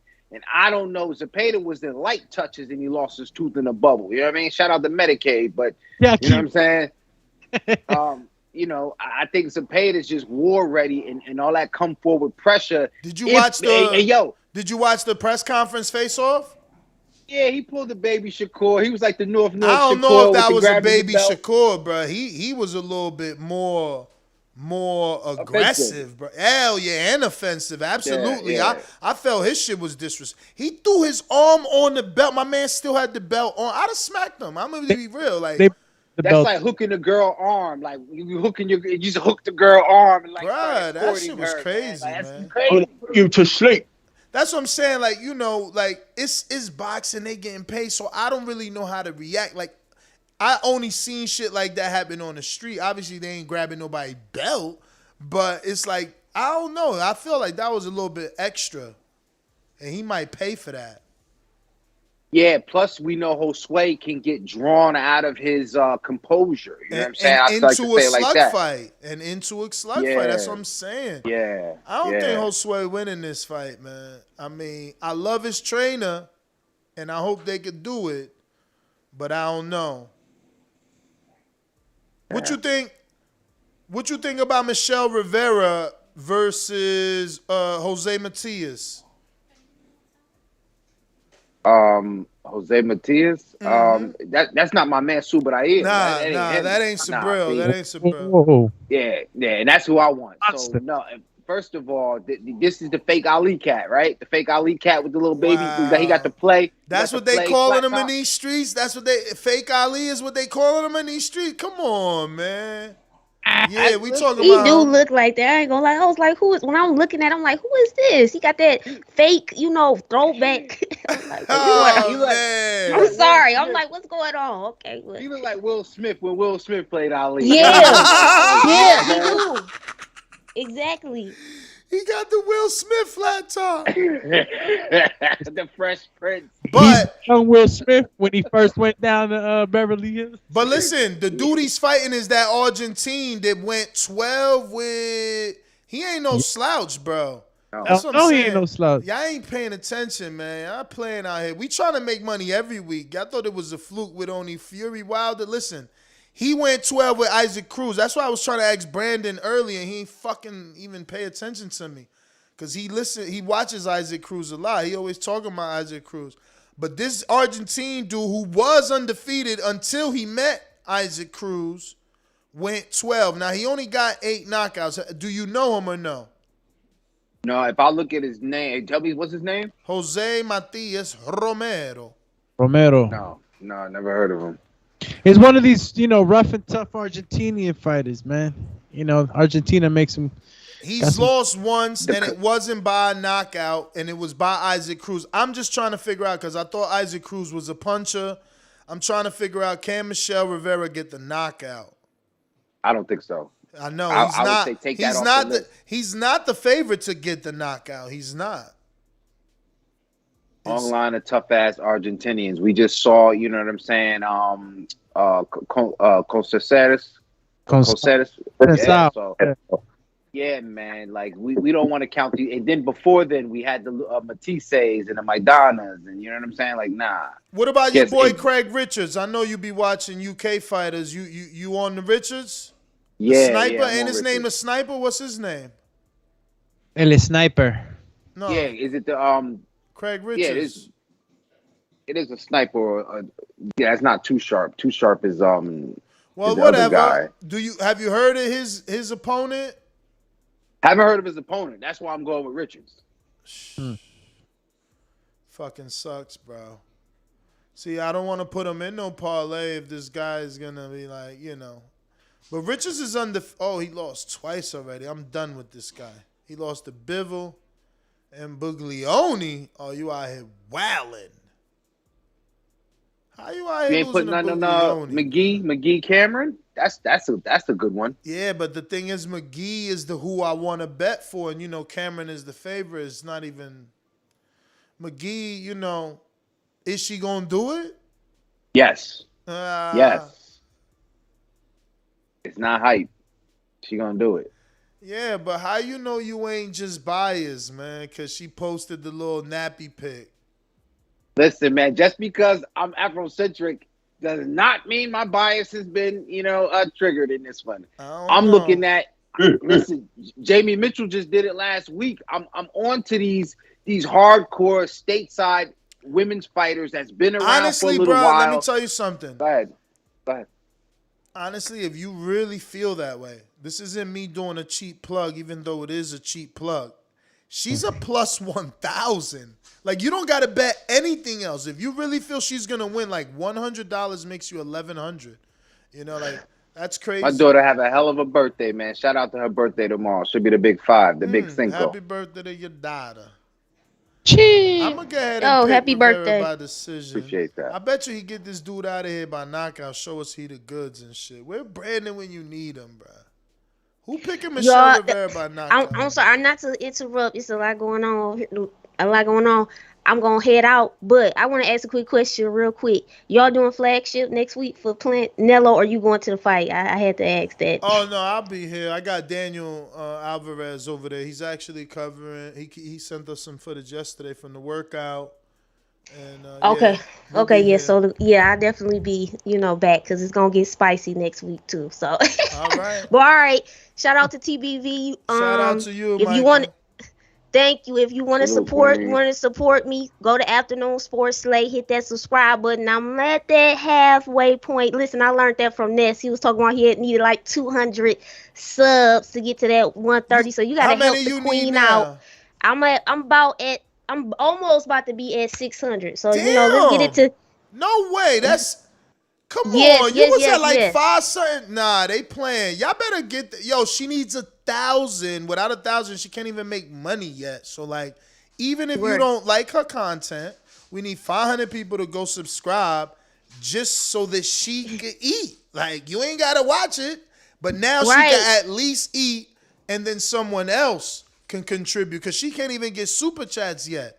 Like, come on, man. Stop being lazy and go and subscribe. It costs you nothing.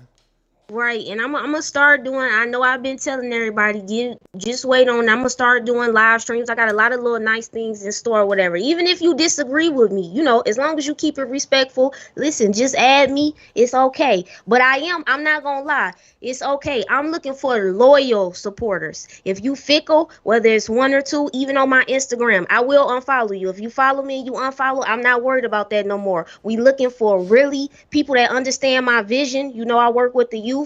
Okay, so it's certain things that I do. So it's people that's really understand what I'm trying to do and the goal. So if you really riding with the queen and you truly support me, whether it's 1 person or 2 people, that's what I'm looking for. Loyal supporters that really know the queen is doing this really for the love of the game. Okay, you see, I'm not getting paid yet, and I'm on here. I'm doing my YouTube. I truly love what I'm doing. It's okay if we disagree. And shout out to certain TBV fan members as far as they know they definitely don't be agreeing with me sometimes. I'm just gonna shout out like Ronald. I know for sure Ronald was not riding with me when I picked Wilder. Brandon, it's certain people that disagree with me a lot and they still show love. I know some of y'all could be fake, but whatever. I'm not concerned about that. So once again, get me, help me get to that next point or whatever. I appreciate y'all. I'll see y'all next week.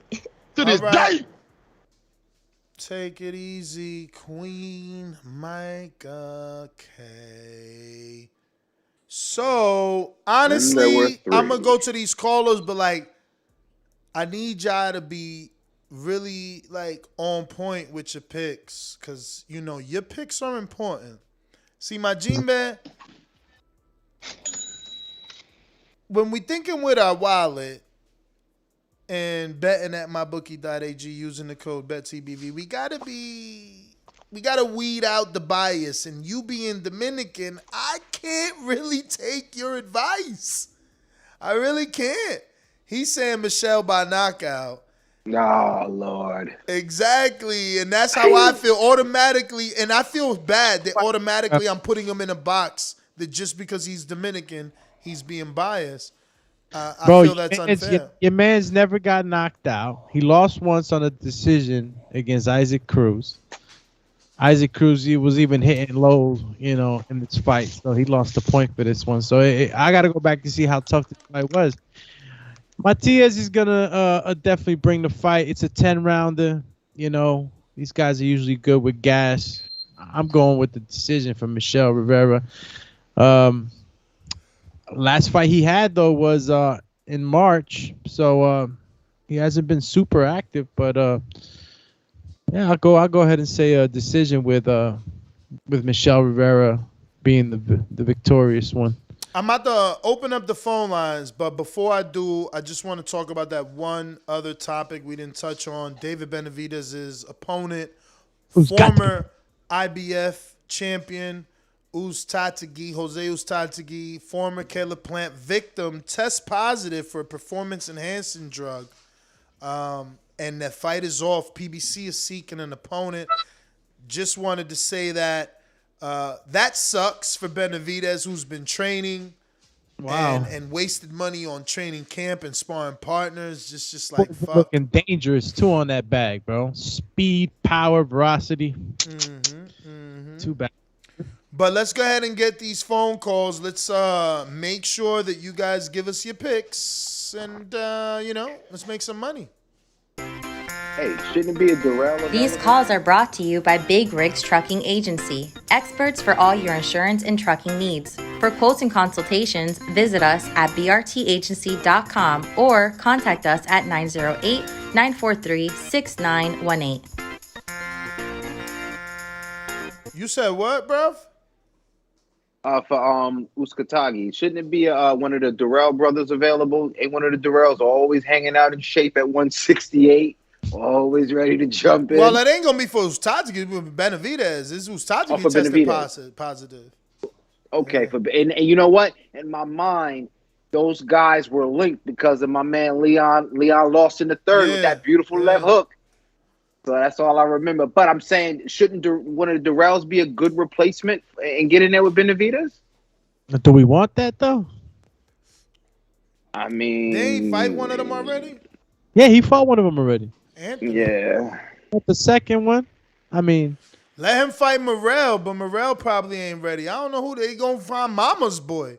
That's the only dude that takes short notice fights like that. Mama's boy, Linnell Thompson, dudes like that. Who you gonna find in that division? Short notice. That fight. When is that fight? Google that fight, Doomy. Let me get to these callers. We going down the line. I want to get your picks. All right, make them right. Even though today's not the betting show, I'm still taking information. My town up in K-Town. Hey, Daddy, this a dollar beat. I drink soda, I eat pizza, I hang out with chicks all day. Steve, I'm going to get right back to you, champ. Apologies, I do got a boomerang. What up? My G back. That's, I think they have Kyron Davis as an opponent now. Oh, he getting that shot? Wow, and and the truth is, man, I should get. I'm gonna get to these calls. I was about to call Stephen Edwards. The truth is, Kyron beat Durrell, right? People thought that. He did. It was a draw. People thought that, bruh.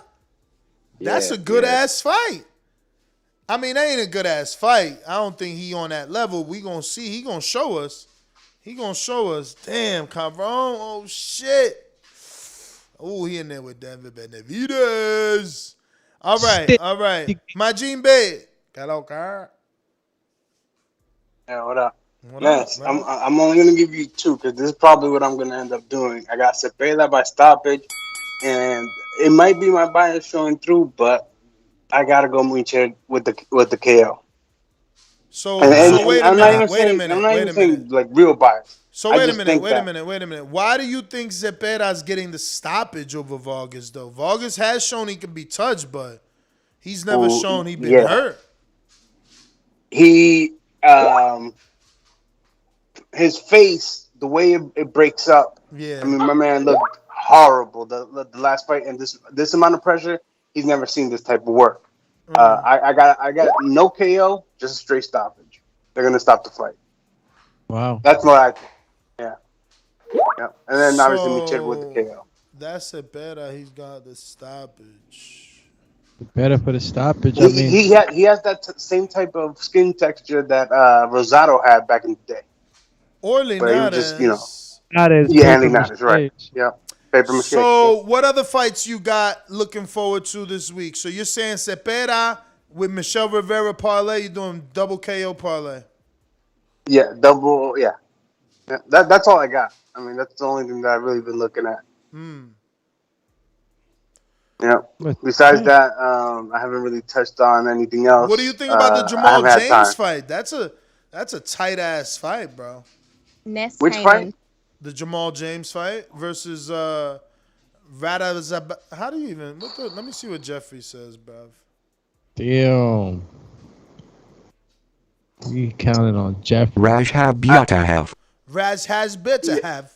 I do think that's going to be a tough fight, but I think Jamal Jennings is going to pull it off because isn't he in line for Boots as well? Yeah. Isn't this why they're fighting on the same card? Yep. Yeah. So I think he pulls it off, and then we get to see a massacre of him with Boots. So yeah. All right. Yes, but that's all I got for you right now, brother. I'll touch back with my second call. All right. We got J-Mac, Boomerang, courtesy Jordan. So you hating? I'm that guy. What you want to bet on? Bet 100,000 on that. Let's bet $1 million. You getting that money, right? Easy. You bet $1 million easy. And I for the bread. When I him, y'all gonna say he was too weak. On my life. Okay, bow down, bitches. I'm about to handle business. I'ma teach you all a lesson. This'll only take a minute. Got a part and all this passion in my blood. Niggas hating just because. Think about it. Everybody love Bud. J-Mac, where you at? All these niggas hating on me. Shit is whack. So official with it. Go and check the stats. Hey, I'm out here trying to get it. I only got a minute. Get ready for the back attack.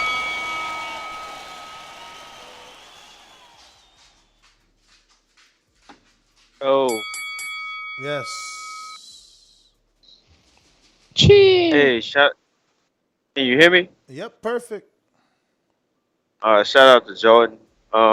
What's up, girl? Text me on girl show. I'm gonna subscribe to it. I ain't gonna remember it. I didn't remember what she said. Just text it to me if you don't mind. That's damn. I gotta get Arrow up out my intro. He sounded like Chris Colbert on this show today. Like Shakur was spitting that high fire. He never denied Shakur beating his ass. And that's the first time I heard Chris Colbert out talk. He's probably known for talking. Definitely confirms what Bill Haney called and said every time he's seen him, he's somewhere talking. It did get a little immature with the cursing out and suck this, suck that, and all that stuff. Hope them brothers could keep it peaceful and just build it up in the fight. If they do get in the ring. Shit. He also tried to put y'all on game with Bud. Told y'all Bud different. Some of these guys think Porter go do this and do that and create magical powers. Something he ain't never been able to do. And I guess we'll find out November 20th. And shit. What else we talking about?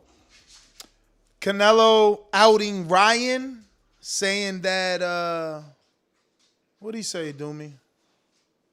Oh, I read it. Yeah, I read it. You ain't gotta say it, Doomy. I got it.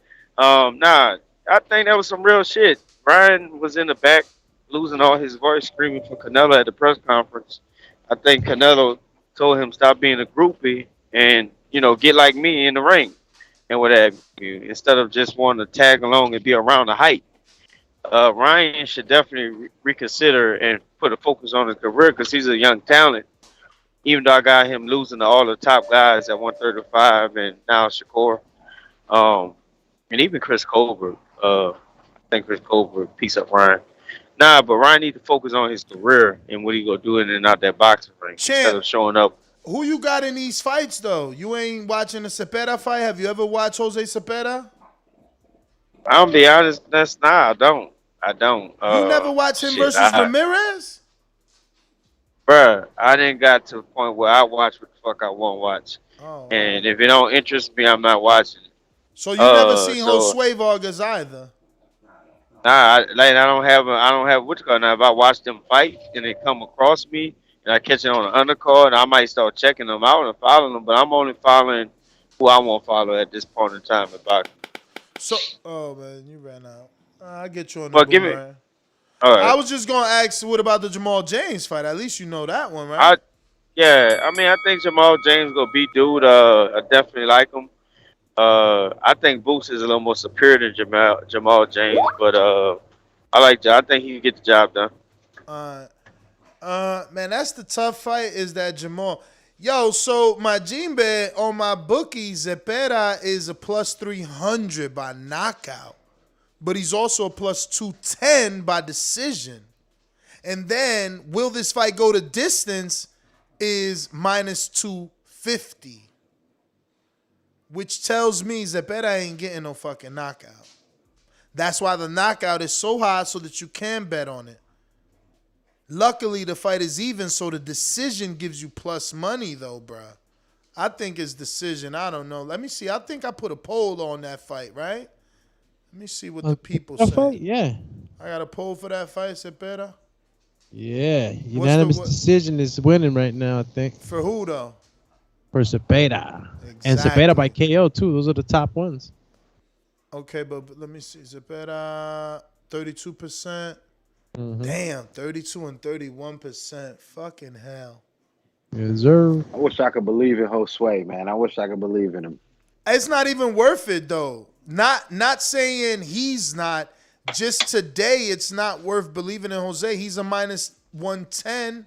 Zepeda, who's the puncher, is a minus 120. So you safer. You safer going with Zepeda, in my opinion. But that's just my opinion. I'm trying to see what the people. No, it makes sense. The people. I'm trying to see with them. It's definitely Zepeda winning. They got 32% UD, 32% knockout. He covered the top. He's the favorite. No, he's definitely the favorite. But that's the thing. You want to do better than money line if you want to make money. Money line, he's the favorite. So money line is only minus 110. You want to pick the method. So what rounds? Can we say what? No, bro, that's too hard. That's gambling for real. For a 10 rounder, in my opinion, it's harder because, it's when you get to those championship. Oh, it's only 10 rounds. It's a 10 rounder. Has Zepeda gotten a knockout in 10 rounds in the last 10 rounds? No. Check his last 10 rounds. Any 10 round fights where he's got the knockout. We going out to Steve, Chicago. What up? Yeah, how's my audio? You straight? Yeah, I'm going with Vargas by decision. But I'm not betting on it. I don't like you. There's no money really to be made. They're practically even, so I'm not touching it as far as betting. But that's not true. That's not true. If you picking it by decision, why? Because look, Zepeda's a plus 300 by knockout or plus 210 by decision. Yeah, by knockout. I'm saying Vargas is going to win. Okay, Vargas is even better. Vargas is a 150 by decision and a plus 550 by knockout. Now I'm going to tell you I'm going to tell you the pick. I'm going to tell you where I'm putting my money at. Hold on. So then I'm just going to pick the 10 rounders like we used to do for the Pick'em League. So I got Vargas by decision. Mm-hmm. Then I got Caraballo by decision. I think that's going to be a decent fight. Now, here's the fight I'm going to put the money on, but I'm going to be a little biased, but I'm going to put money on McGee. I'm not going to put a lot of money. I know, but if she wins, I know. But what am I getting from? But you just putting it just in case. That's a just in case bet. You're not riding with McGee. Well, no, I am. I am riding with her. She's local to me. She's local to me. Okay. She's local, so that's why I said I might be a little biased. She's local to me. I know where she came from and that. But the only thing is, like, with women fights, like, you don't really know because the competition is so scarce, so I don't really know this other girl, this Cameron. I mean, she's got the ring bell, and so I don't really know what she's done. I don't follow, it like that. And like those rest of those guys on that card. Well, the only thing I'll tell you is Molina, I don't know, what he's smoking. Molina's going for a paycheck. That dude ain't doing nothing. He's just down. Going to get paid. Especially the way Alan Babick fights, he's going down. As soon as he sees Alan Molina, coming with that war win. Yeah, and Molina, he don't. I mean, that fight is like a guard. Like Molina, he don't even. He's got a full-time job. He So don't let me even double do down boxing, on this you know? with you, champ. Let me double down on this. So are you saying you believe Vargas is gonna get the decision over Zepeda? Yeah. Why? He gets hit so much. Please help me understand. Help me. I think Zepeda's damn. I think people are going off his last performance, and I think he's damaged from that. And I think Vargas seen that, and I think that's why he wanted that fight. And look at the line. Look how it closed. You know, Vargas was But the underdog line is close like because he's a Puerto Rican. They put the money on him. I don't know. That's what you're telling me. Listen. You know I'm here for us to make money. I'm telling you, I watched this fight. I'm listening. I watched this fight open up as Vargas as an underdog. He's a fucking. He's still an underdog, but he's off by 10 points because people are betting on him. It's the Puerto Ricans. It's Puerto Rico versus Mexico. But see, that's why I won't put money, because, like, I'm mad, like, I didn't put money on it when he was plus. I didn't think about it. And now he went to minus. I don't know. That's how I think, you know, but I'm not But here, let me just do the rest. Let me do the Showtime card, because the rest of that DAZN card, I don't really know them fighters. But I'm going to pick, I think James is in a tough fight. You know, I'm 50-50 on that fight. I don't know. I'm leaning towards James, but I won't touch that fight either as far as betting, because I think that other guy could win. I think it's 50-50. I don't know. I don't know too much about that. You know, he's like, what, 13-0 or 7 I only watched his fight. I only watched his fight when he fought the Busbutin dude, right? Yeah, and it was no contest. Yeah, but it was only a no contest because Busbutin tested positive. Right. So we don't even know, like, but I don't know. I don't know that fight. I don't know. This kid throws a lot of punches. I'm staying away from that fight. Jamal, you know, he's gonna have a tough time. This kid throws a lot of punches. That fight with Alexander Busbutin was back and forth bomb burn. It was crazy. But who are you picking? Who you pick? Like, I know you're not putting money. Who you picking? Who you think? I mean, I'm gonna go with the favorite. They got a plan. With James? Yeah, they got a plan. Jamal James and Ennis should be next. It was supposed to be before this fight. Yeah, I think you're right. I think that's right. I just think it's going to be tough. I think that's going to be a real good fight. What do you think about the Michelle Rivera fight? What about the Michelle Rivera fight? You think he could get the knockout? You seen that dude fight Isaac Cruz before? No. I don't know. I don't know about a knockout. Called in, bro. Where's Brandon? He the one always talking about Isaac Cruz. I'm picking Rivera. Yeah, but that's easy, bro. We gotta. If we pick beyond the money line, is where we make the money. You heard me? Right. No, I know. I hear you.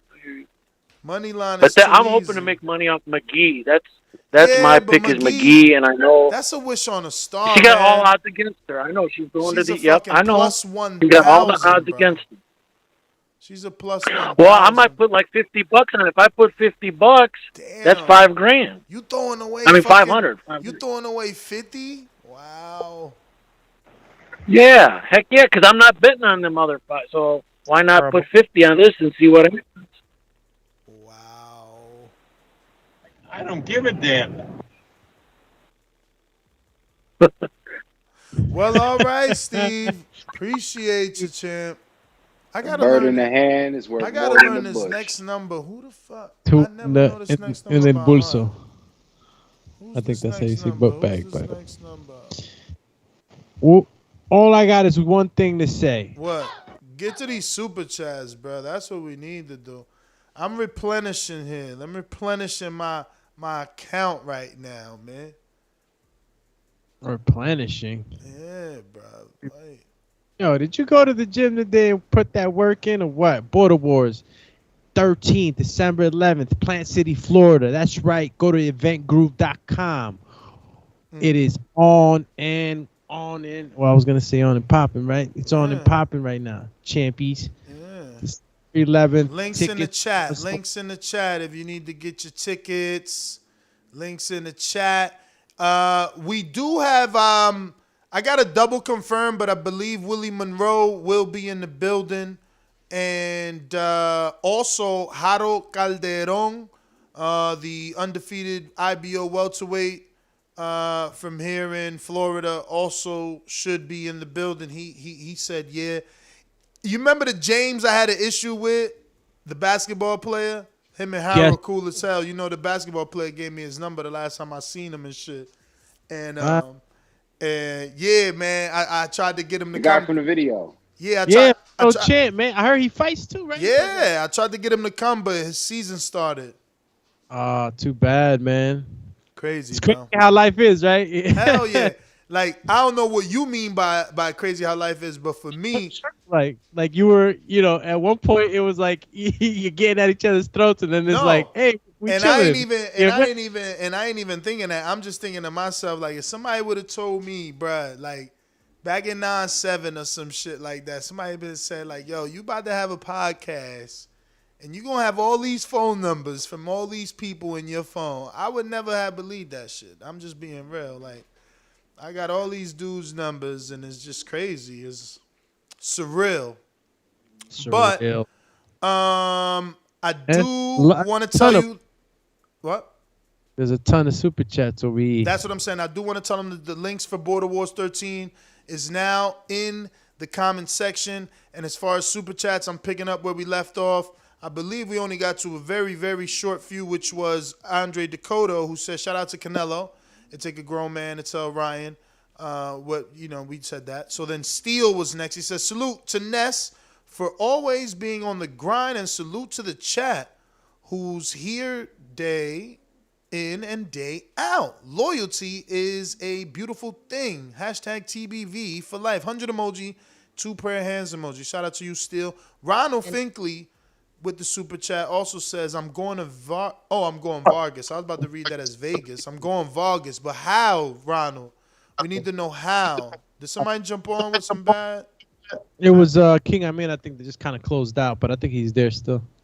Yo, okay. Next one is James Benavides. James Benitez says, don't focus on Ryan. Need to focus on Plant. You already know, Champy. David the Kid J says, he talking directly to Canelo. Well, you know what Canelo got to say? Yeah, champ. David the Kid J says, hey, I rock with Ryan Garcia, but Canelo Alvarez is right. Get yourself together, brother. 100% double glove emoji. It's true, man. We just want to see Ryan Garcia in the ring doing his thing. Flash with the ill left hook. Hope you come back soon. Stop playing games. Let's go, champ. James Benitez says Plant got Nello acting different. No. Casual Baz guy. This should not be a problem at all. If Ryan can't handle some honesty from a mentor anyone would kill for, then he's soft. Oh, that's some soft ass shit. Shut that soft ass shit up. Then James says Plant got Nello acting different. More BS from Nello. Yeah. What the hell does Plant got to do with it? He trying to give Plant some points here. Nah. GOAT. The GOAT. I think we've all been trying to avoid the inevitable with Ryan Garcia, to be honest. He's obviously been more interested in everything else. Example, Instagram, modeling. Yeah. I mean, I don't know, but I get what you're saying, the GOAT. We got my Gene bet. Nello mad because the hand injury happened outside of their gym because Ryan wants to train himself. Ooh, question like a thinking emoji. So you insinuating that he's not saying that's true. That would be interesting though if that was true, because Canelo did double down. Like, this is just some of the quotes. It's an entire interview that he did with Complex. Shout out to Canelo going outside of boxing, and he said that they be calling Ryan to come to the gym, and my man don't want to come to the gym. Yo, Dante, shout out to you. He said Chiron Davis versus Benavides. Shout out to Davis, man. I don't know, can he get it done? Benavides is a whole animal. hell of an animal right there, You know what I'm Champy. saying? But like when you meet these kids, man, that become men and you've been following their career, what? I gotta root for Chiron. I know he may not get it done, but it's like he needs his shot. He needs his time to be a world champion if that's what God got for him. So, hopefully he could get it done. He definitely shocked us all in that Anthony Durrell fight. And shout out to Al for offering him this. It's the worst part is that it's short notice. Again, I got so many callers and so many super chats, or else if not, I would be texting fucking Breadman. Word is Bread. born. For real, that's the Bang. trainer. That's the trainer. Like, yo, how long he been in the gym? Because I know Breadman is different, man. He come from the Kenny Porter. He started under Kenny. I met Breadman through Ken Porter. That was they second at one point, very, very long time ago in their career. So then he branched off in his own thing. And look, say what you want. He got Julian Williams to a unified title. You know what I'm saying? He was the unified champ. Julian lost after that. He lost them belts and didn't take the rematch, and he also split from Stephen Edwards. So he didn't even have the opportunity to win those belts back with his fighter. With Davis, I think Davis has suffered one or two losses, or maybe one loss and one draw. And they put together their best performance versus Durrell. And now he's training Cassius Chaney, the undefeated heavyweight. And he had my man from Brooklyn. Look, he brought that kid back. Golden Boy cut him, and he had him looking good. I mean, he did get beat in his last fight, but he had him looking better than he's ever looked. Zachary Ochoa. Shout out to Zachary. I remember he came to one of our appreciation nights once. Shout out to Zachary Ochoa. But yeah, man, shout out to Chiron, man. Hopefully you could get it done. That's what happens sometimes, right? You're just sitting around. If you're prepared. Well, that's why Canelo telling this dude, get in the gym. Not because he the type of fighter to just get a call, because this is the sport you win, though. You got to be ready. Full time. It's full time. You got to be ready at all times. LV Slugger says, what's you versus Devin at welterweight? Bigger than Bud versus Spence? Oh, he was trying to get that to Shakur. That you gotta drop your question on Patreon. V Money Group says Valdez beat Shakur Stevens. Split decision. Split decision? You're lying. VA Money Group. Dre Dot, what up?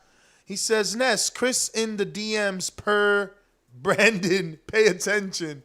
Yeah, we got to it. Cito, what up? Cito, remember Cito Doomy? I bet you don't know. Where? Come on. Where? Come you on the champ. spot. Where? What do you mean the spot? You on the spot. Where you know him from?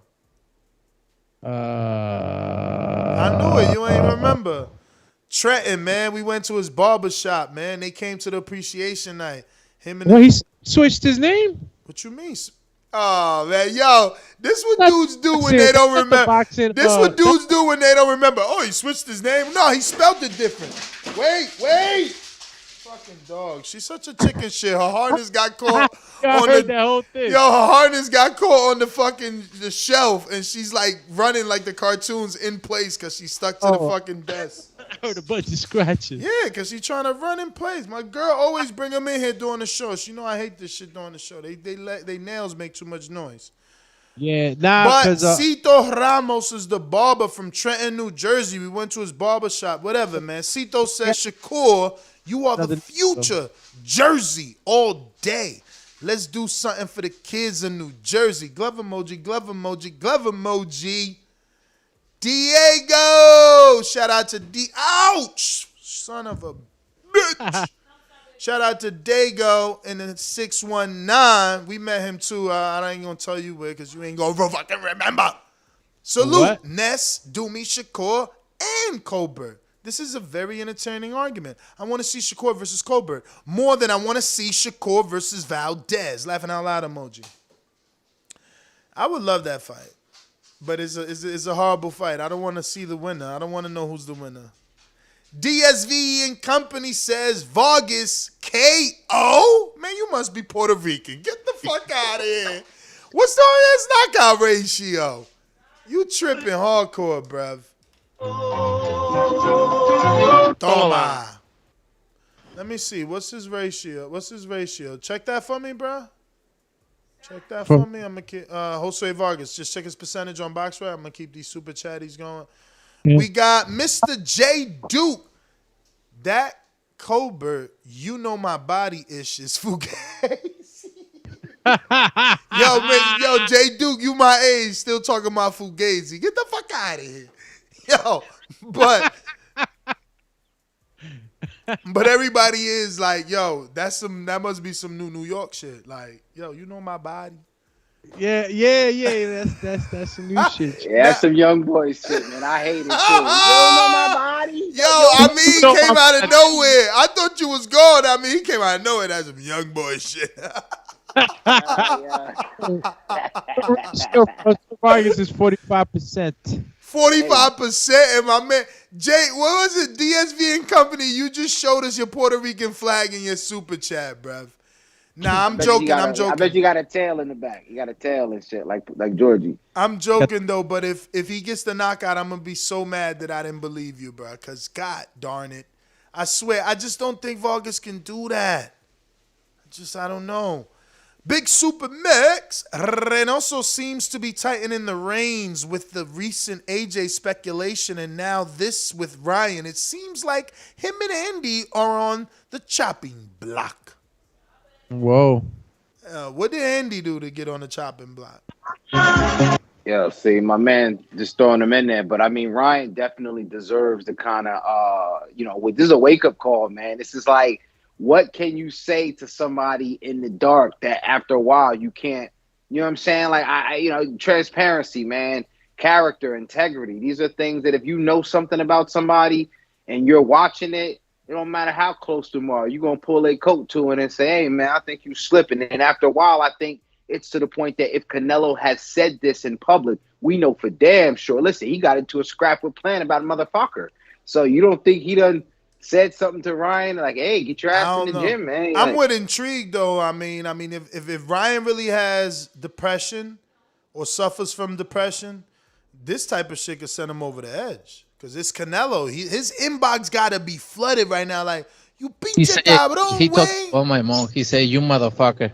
So you pass the line right there. So that's why. You pass the line. Yo, he better get his shit together, too, man. Out here trying to pick on people for words and shit. Get out of here. Mad Bank, Kansas City says, Zepeda damaged. Vargas wins. McGee by stoppage. Damn. Damn. Keep telling y'all, all the experts know about McGee, man. You better get up on this McGee, Mr. Gibbs. Mr. McGee, huh? I'm about to have to make a small one on McGee. Come on, you spit more on cones, baby. Come on, put something on that. Let me go to Georgie Porgy. Yo, shout out to Puff Pastries.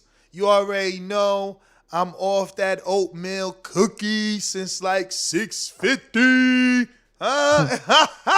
Lasting long. So shout out to my boy Info Joe. You already know I supported. He ain't send me no free shit. Not to say he ain't hooked me up, but he ain't send me no free shit. So you need to support my man Info Joe. Help him do this full time, man.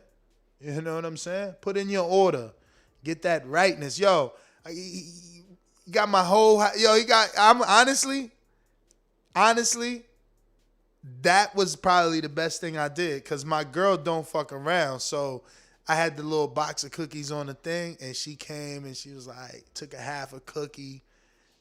And I'm like, yo, you know that's that work. You know that's that work. Then we went to the boxing gym. She was on cloud 9 off that work. And I let my son have a cookie and like some churros and shit. He even got me some churros. What you saying? Be awesome. I got churros. I got fucking gummies. I got fucking. They made me a little special cake, man. It was all for me. Little specials with 2 little rings on the top. Like, shit was righteous, man. Seriously. Shout out to Puff Pastries, man. Info Joe. We love you out here. All right, we going out to Georgie Porgy Boston. what's going on. But seriously, man, I did support, and I want y'all to support, let's help out a fellow community member. This man needs to be doing this full time. No sense to be working for the man when he is so damn good with his hands. In the kitchen and in the garden, man. You feel me? So you getting that organic all the way through. You know what I'm saying? You know what you getting when you getting it from Joe. I'm just saying. All right, so I will keep saying Georgie. Yo, first of all, let me say, I don't pay showtime to see you all there not even putting a goddamn motherfucking effort. If I want to see two motherfuckers just fight, I pick up a fight with somebody in the street. Don't need that shit. You don't love that sport, my dude? Just move along. Gone. Fuck you. Next. What a great show. Thumbs up, donate. Hey, yo! What's happening, people? What up? Amen. King, Doomy, Mr. Gibbs. Hello, Kai. Georgie, who you got in the Vargas Zepeda fight? Man, Zepeda's the Puerto Rican dude, right? Zepeda is the Mexican. Vargas is the Puerto Rican. Varga getting his ass kicked then. I haven't seen Puerto. Yeah, he did say, go ahead, Dooman, heat it up. You Give me already that know, Mexican fucking Miranda shit. Nigga, play that music, play that Mexican music. Oh, you want to hear the jefes?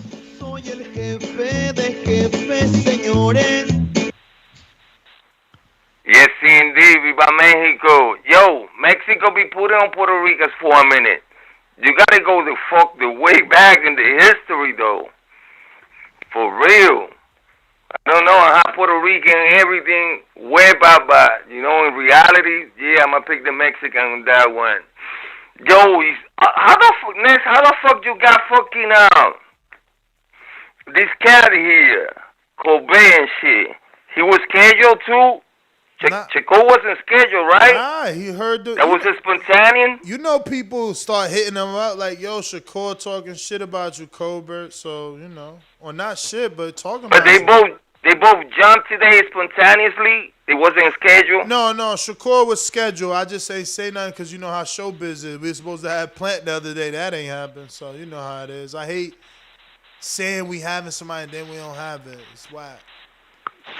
Yo, TVB never disappoint, bro. This shit was awesome. We need this fucking young blood, like I said before, bro. This guy gotta make this noise to make these fights happen when they're young, bro. Even Colbert, but Colbert going out of pocket, bro. Yeah, he did. That was a little crazy. Yo, crazy, man. But you know what? That's so good for the sport at the end of the day. They'll say, hopefully, just, words and whatnot. Who knows? But anyways, I don't have a lot to say. Shout out to the UK, the USA, TVB, everybody on the tribe. Gotta go. I'm outie. All right.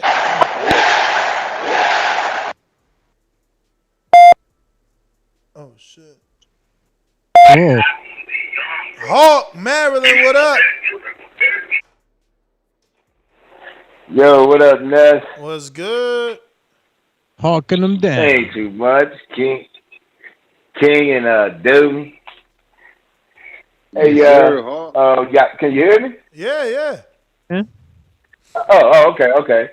I'm gonna mess with Zepeda on this one, man. But as far as that Canelo thing, I think Canelo just basically came out and let everybody know that Reynoso about to cut Ryan Garcia. He about to get cut. And I don't know what he's going through, but for him to come out and do it like that, I just think Canelo's like providing the block because he's about to get cut if he don't change something. And what was I about to say? Did you see Tyson Fury talk about Dillian White is nothing but a sausage and a heavy bag with legs who has absolutely no boxing skills? He won't have no problem beating him up. Nah, man, but that fight about to be ordered, so he might as well just send him an offer. And go ahead and do it. Yeah. Oh, with the other one. I like that. Who you got, man? Who you got in the Zepeda Vargas fight? I'm going to go ahead. I said Zepeda. Yeah, I got him just going 12. I got to go in 12, though, so that's the reason why. So you got decision. Yeah, I got a decision. I don't got him taking him out. Yeah, and with I don't got James neither though. I think it's gonna be I can't pronounce that guy's name. Budiviera, the Showtime joint. Yeah. With James. Do me, where you at with the pronunciation on that, man? Said Butte? Nah, man. It's called Jamal James' opponent. Butiev. Yeah, him.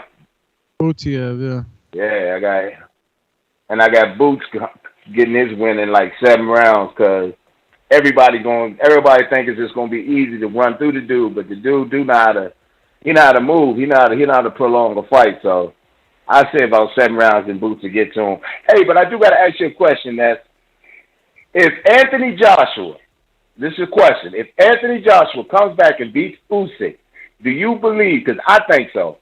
That he would single-handedly change the way the modern fans look at boxing as far as a boxer losing and coming back and being champ. This will be the 3rd time he'll be champ.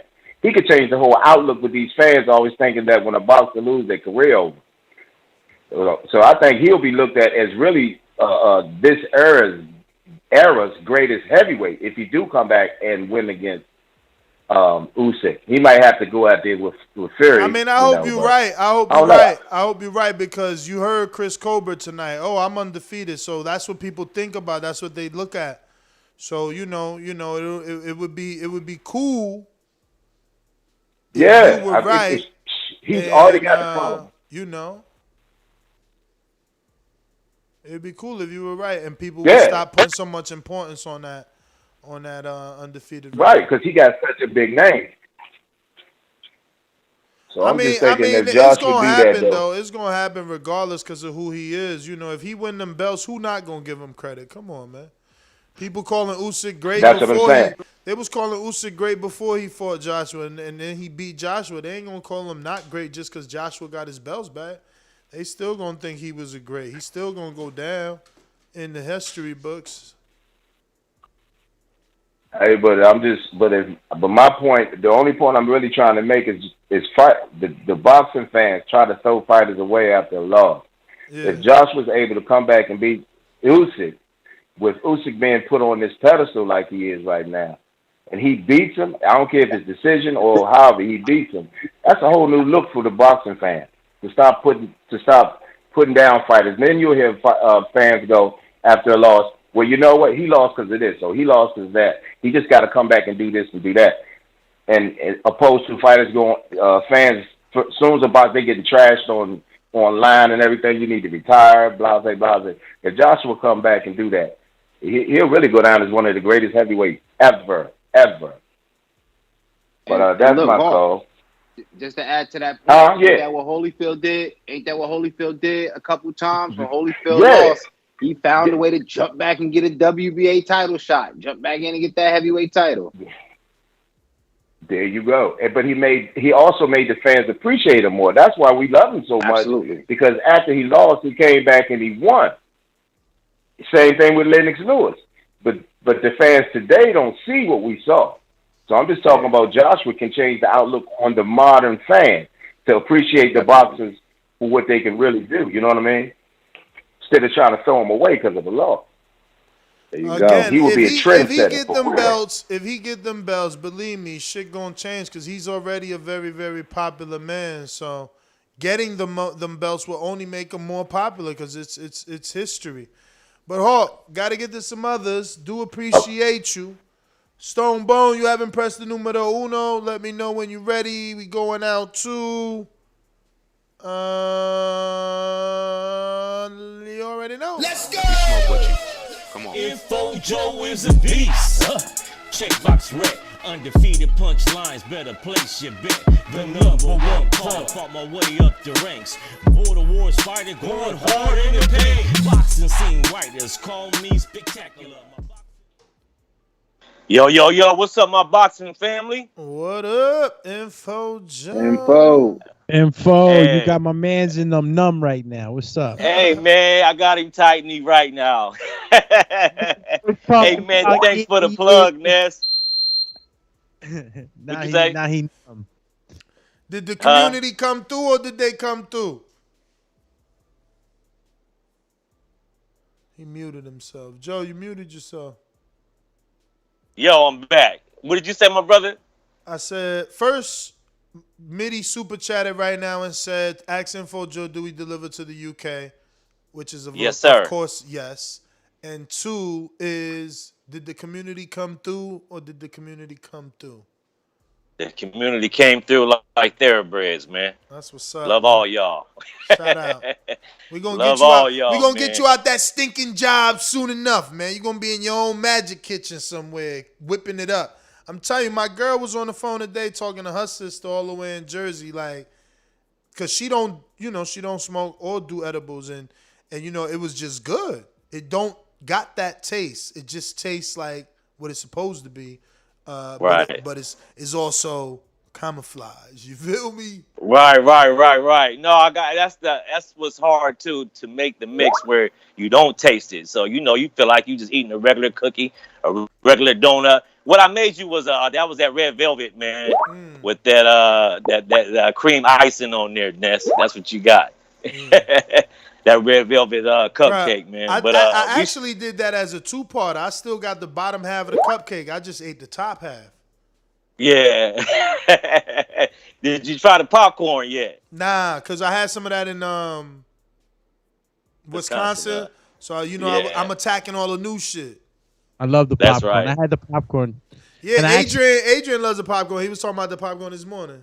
Info's the best, man. He left, and I don't know if you did this on purpose or not, but you left me a fresh, unopened popcorn bag that I ate when I got on the plane.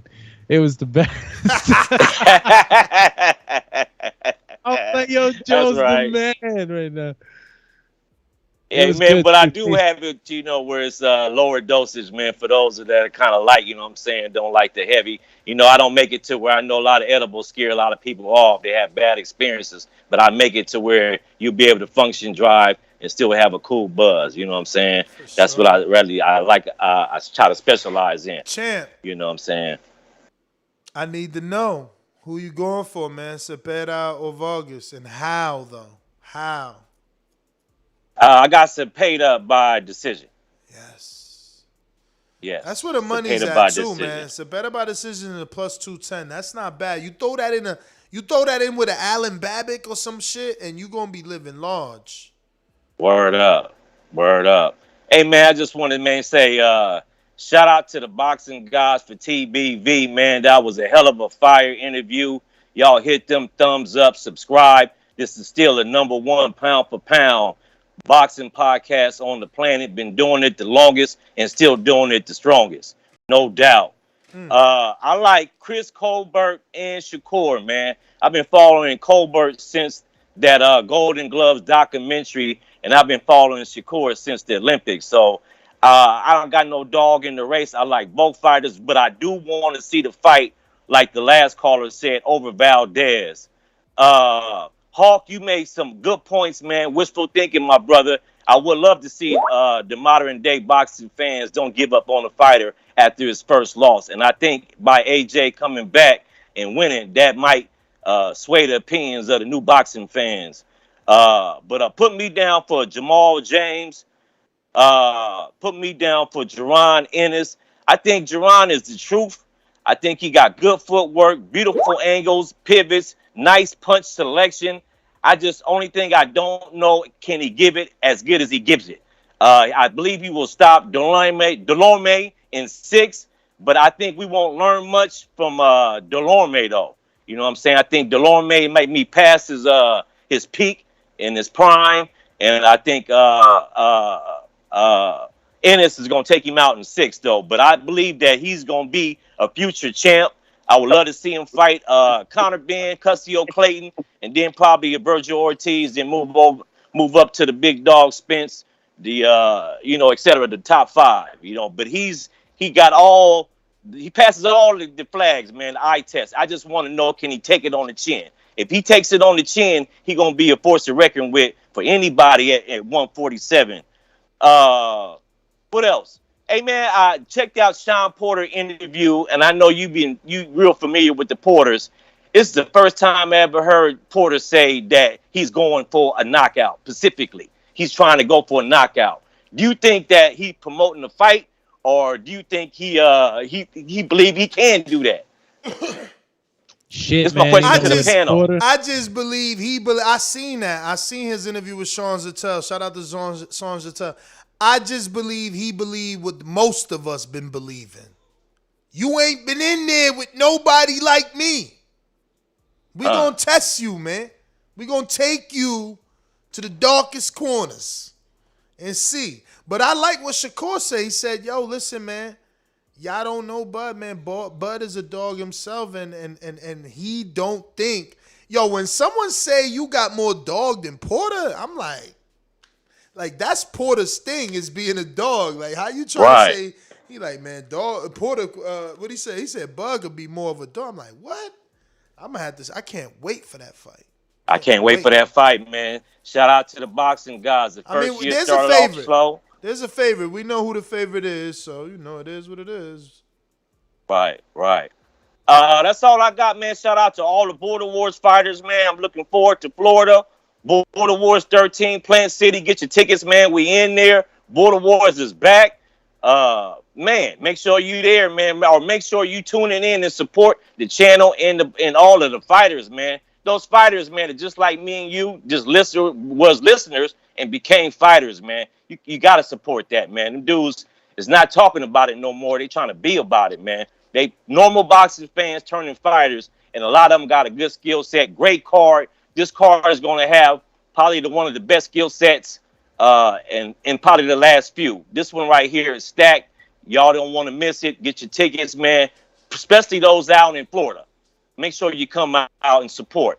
That's all I got, champs. Peace and blessings to the whole community. I'm out. All right, Let's go, Info Joe. AMG, Oklahoma, talk to me.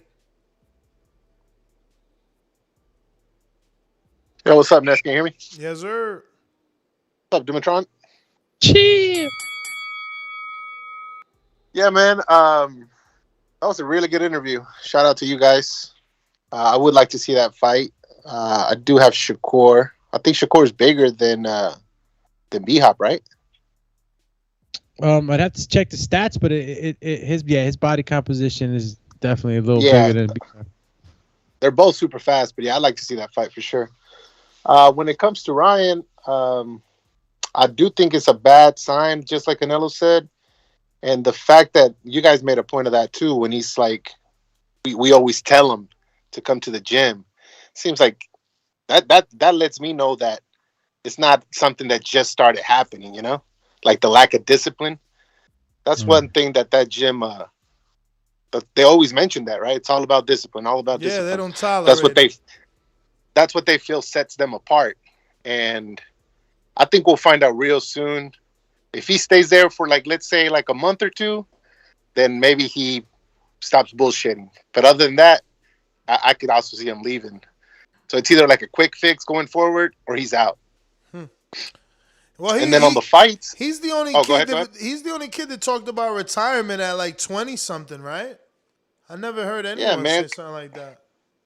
Look what he said. Canelo said, I fought 15 times when I was at that stage of my career. He's expecting Ryan to fight 5 times. He's not fighting at all. Yeah. Keeps fucking ducking fights like crazy. Yeah, and then on the fights, I do got Zepeda by decision. Everybody's got me waffling. See, one dude says Vargas, the next does fucking Zepeda. I think Vargas gets touched up too much, but I could see him once he starts getting hurt, probably boxing a lot and just kind of staying away, which will make it go to a decision. That's kind of how I see the fight breaking down. Yeah. But yeah, man, great show. It's one of those fights too that's it's close. It's still close, even though the resume belongs to Zepeda. I'm counting on the youth for the fight to be, a very good fight, and for Zepeda to be pushed. I don't know much about the paper mache stuff though. You know, the face Yo, being cut. Kobe Breedy is fighting the dude that or not Kobe, it's Cobia. Brady, remember he fought Tugboat? The one that yeah, he's fighting too. J Matt, you got Super Max on the super chat says side note, do me remind me of Scarface from Half Baked. It's Cuban B. Line 6 reads says, I don't even mess with weed, but if Info Joe name an edible after Boots, he can get my support. Oh shit! Look, Info Joe, Coach Myers says, shout out to y'all. Info Joe, check your IG. Jeez. Yo, make sure y'all say, yo, TBV sent ya. Know what I'm saying? Get me my little cookies, man. TBV sent ya.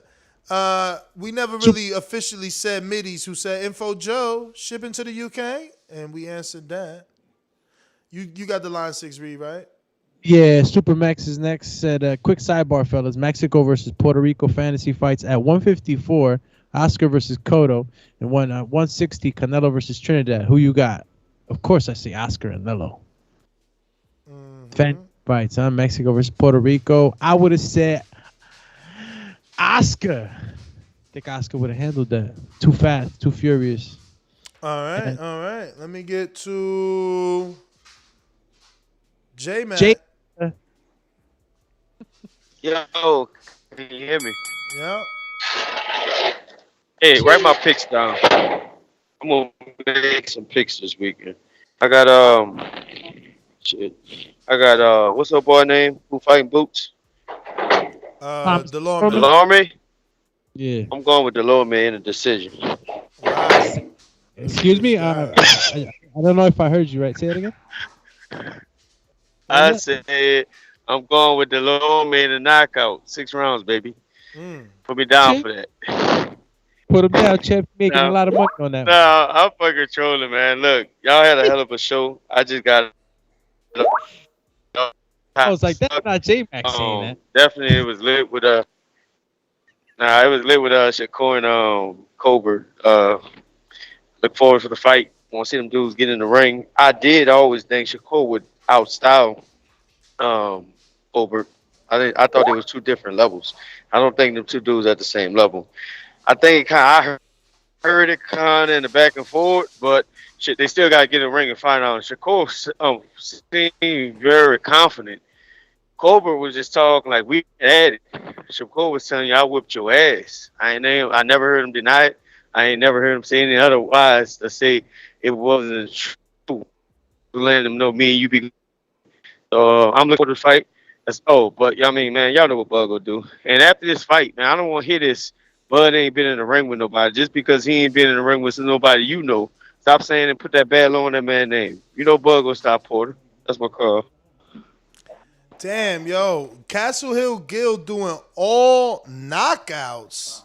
He got, and not really knockout, but he's saying, will this fight go the distance? For Zepeda and Vargas? No. Will the fight go the distance for Michelle Rivera and Matisse Romero? No. Would the fight go the distance for, I don't even know how to pronounce, Kul Hamhelek or Kum or whatever versus Juan Carlos Abrego? No. And then Carbajal Rodriguez versus, or what you said, Caballero? What'd you call them? Caraballo. He also will not go the distance. I mean, wow. All knockout parlay. We got Mr. LV. Oh, Kingborn actually is before all. Kingborn, what up? When you see old dirty bastard fall in a position like that, then you know that I'm getting ready to bust your.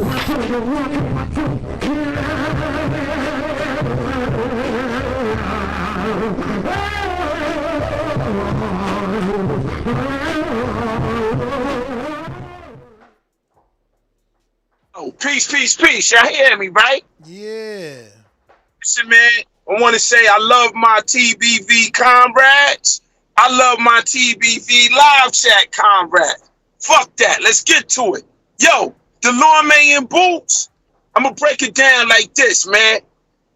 Delorme should have fought Thurman, but Thurman, if you got a 3-year-old kid somewhere, Thurman ain't fighting 3 years. Your kid wasn't conceived. Your kid was in your wife, oven. Know what I mean?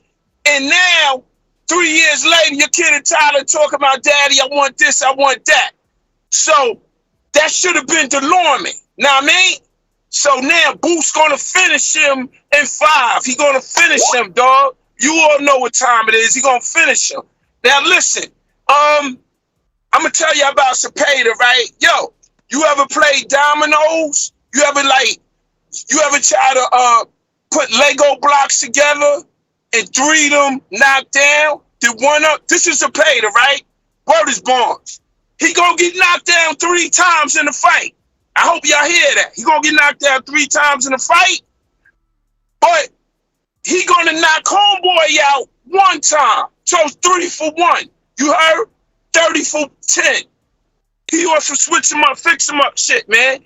I got Zepeda. I got Boots. Yo, Babbitt the Rabbit, whatever his name is, yo. The shit sound wild. So I'm gonna go with Babbitt, fuck it, because I like his name. It sound like like a Easter, like a cartoon show, Babbitt the Rabbit, whatever the hell you pronounce his name, that's you heard? And yo, McGee and that chick from England, you gotta go with McGee because my uncle name is McGee. Now I mean, I got McGee in my family.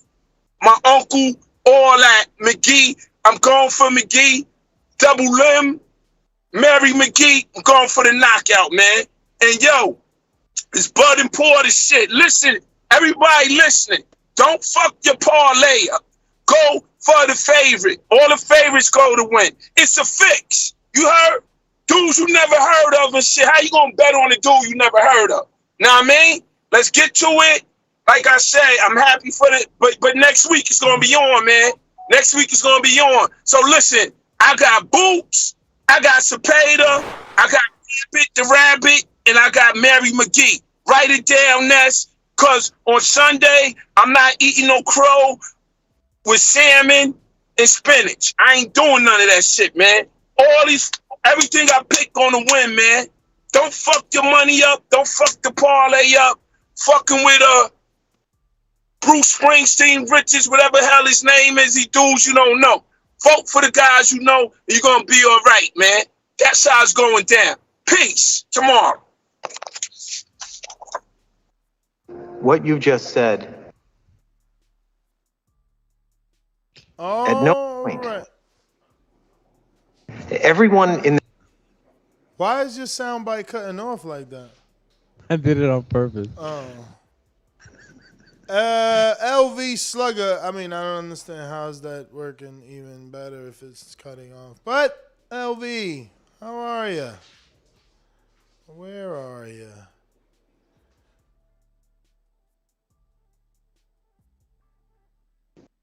Cricket time. Well, it's me looking for this new intro. I got, Brandon has sent so many. Yeah, I know you got it fully loaded over there now, huh? I mean, he's got me. Call you, I got like 5 per. Wait, what's this? No. Call your word is bond. The bro said that he got the McGee. He's going with the McGee. Yeah, Kingborn, I'm telling you, he got the philosophical 120 knowledge of self and everybody else. Got the 360 full circle, 360 degrees of knowledge. Found it. Shit, right in my face. Fucking Yeah. hell.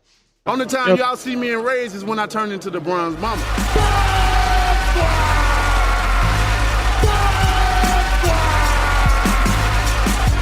I want a body, and he gonna be the body. The ambulance better be ready. The medical better be ready. The referee better be ready. They better have that towel to be able to throw it in. SDS Promotions. Was he right? LV Slugger.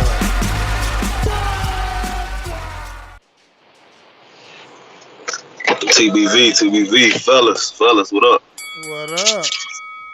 What up? Great, what up? Great show. What up?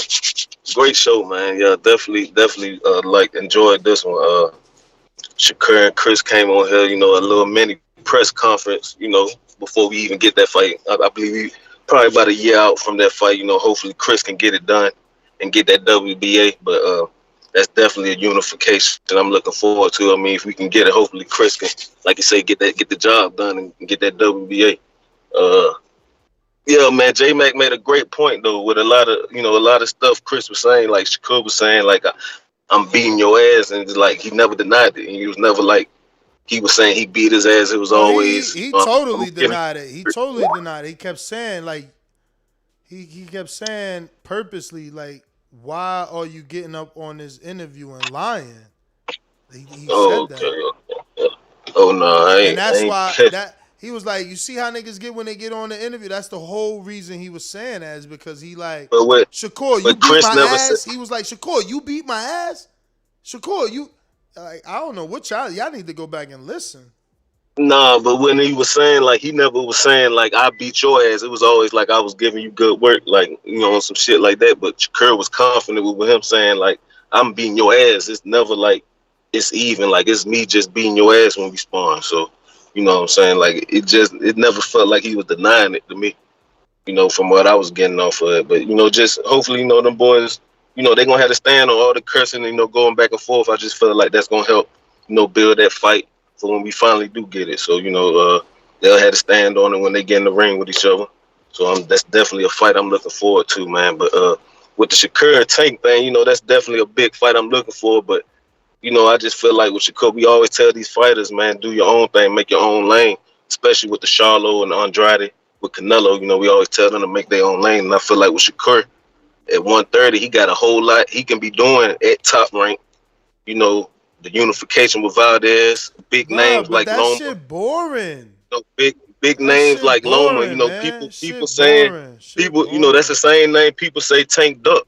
You know what I'm saying? So Shakur can build and have a bigger and better resume than Tank before even getting in that fight. So I mean, I just feel like y'all talk about promoters, but you want him to build the resume before he get in there with Tank. You sound like a promoter right now. Build the resume, cause he got a unification. Tank has yet to unify, and he got a Loma fight that people say Tank Duck.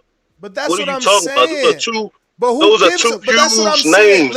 His resume would be better than Tank's. So why are people? That's all on top rank. Understand like what why I'm are arguing. trying to hurry up and he at 135. This man at 130. Understand what I'm That arguing. don't even make no sense. Understand what I'm arguing, man.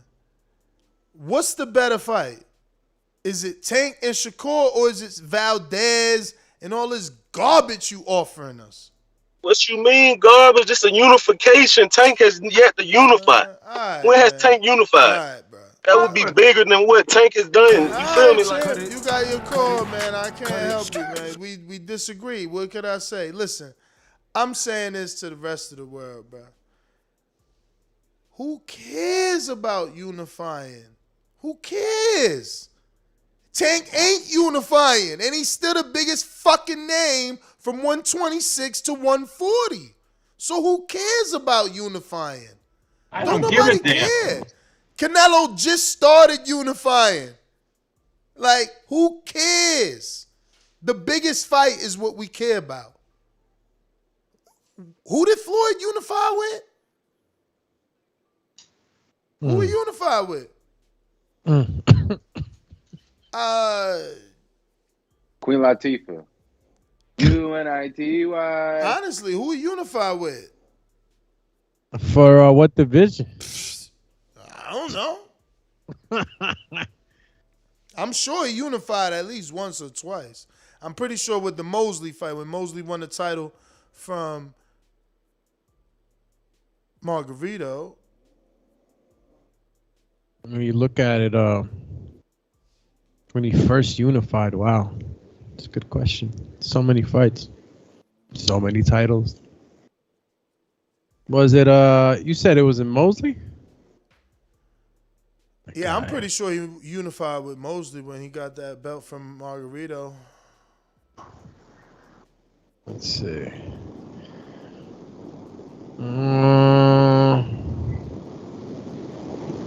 Boxer blocking me with an ad. What's up with that? They're literally like blocking exactly where I need to be looking. Yo, Boxer Gate. Ain't playing with their ad game no more. Yeah, I can't see it, but you're probably right. Who's next, man? My Gene Bay, what up? There you go, my Yimbo. I'm good, Ness. All right. I'm good. Line 6. What up? That's a new one that's around here somewhere too. Damn, I thought I was gonna have to do this. It don't matter who it is. If I get anybody hurt, they getting out of there. Yeah, they not getting out that round or that fight. Because I know for a fact that Boots could beat Crawford. I know for a fact that Boots could beat Spence. I know for a fact that Boots could beat Ugas, Pacquiao. In your opinion, who is the best fighter at 147? Me. Everything Roy did, Boots do it better. Everything Mayweather did, he do it better. SDS Promotions. Lines.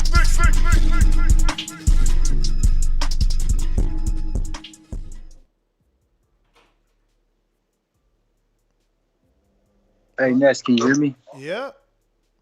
Hey, you like how you didn't hear Shakur or Chris Colbert say anything about Boots, man? This is a Boots show. Neither one of them boys want that boot smoke.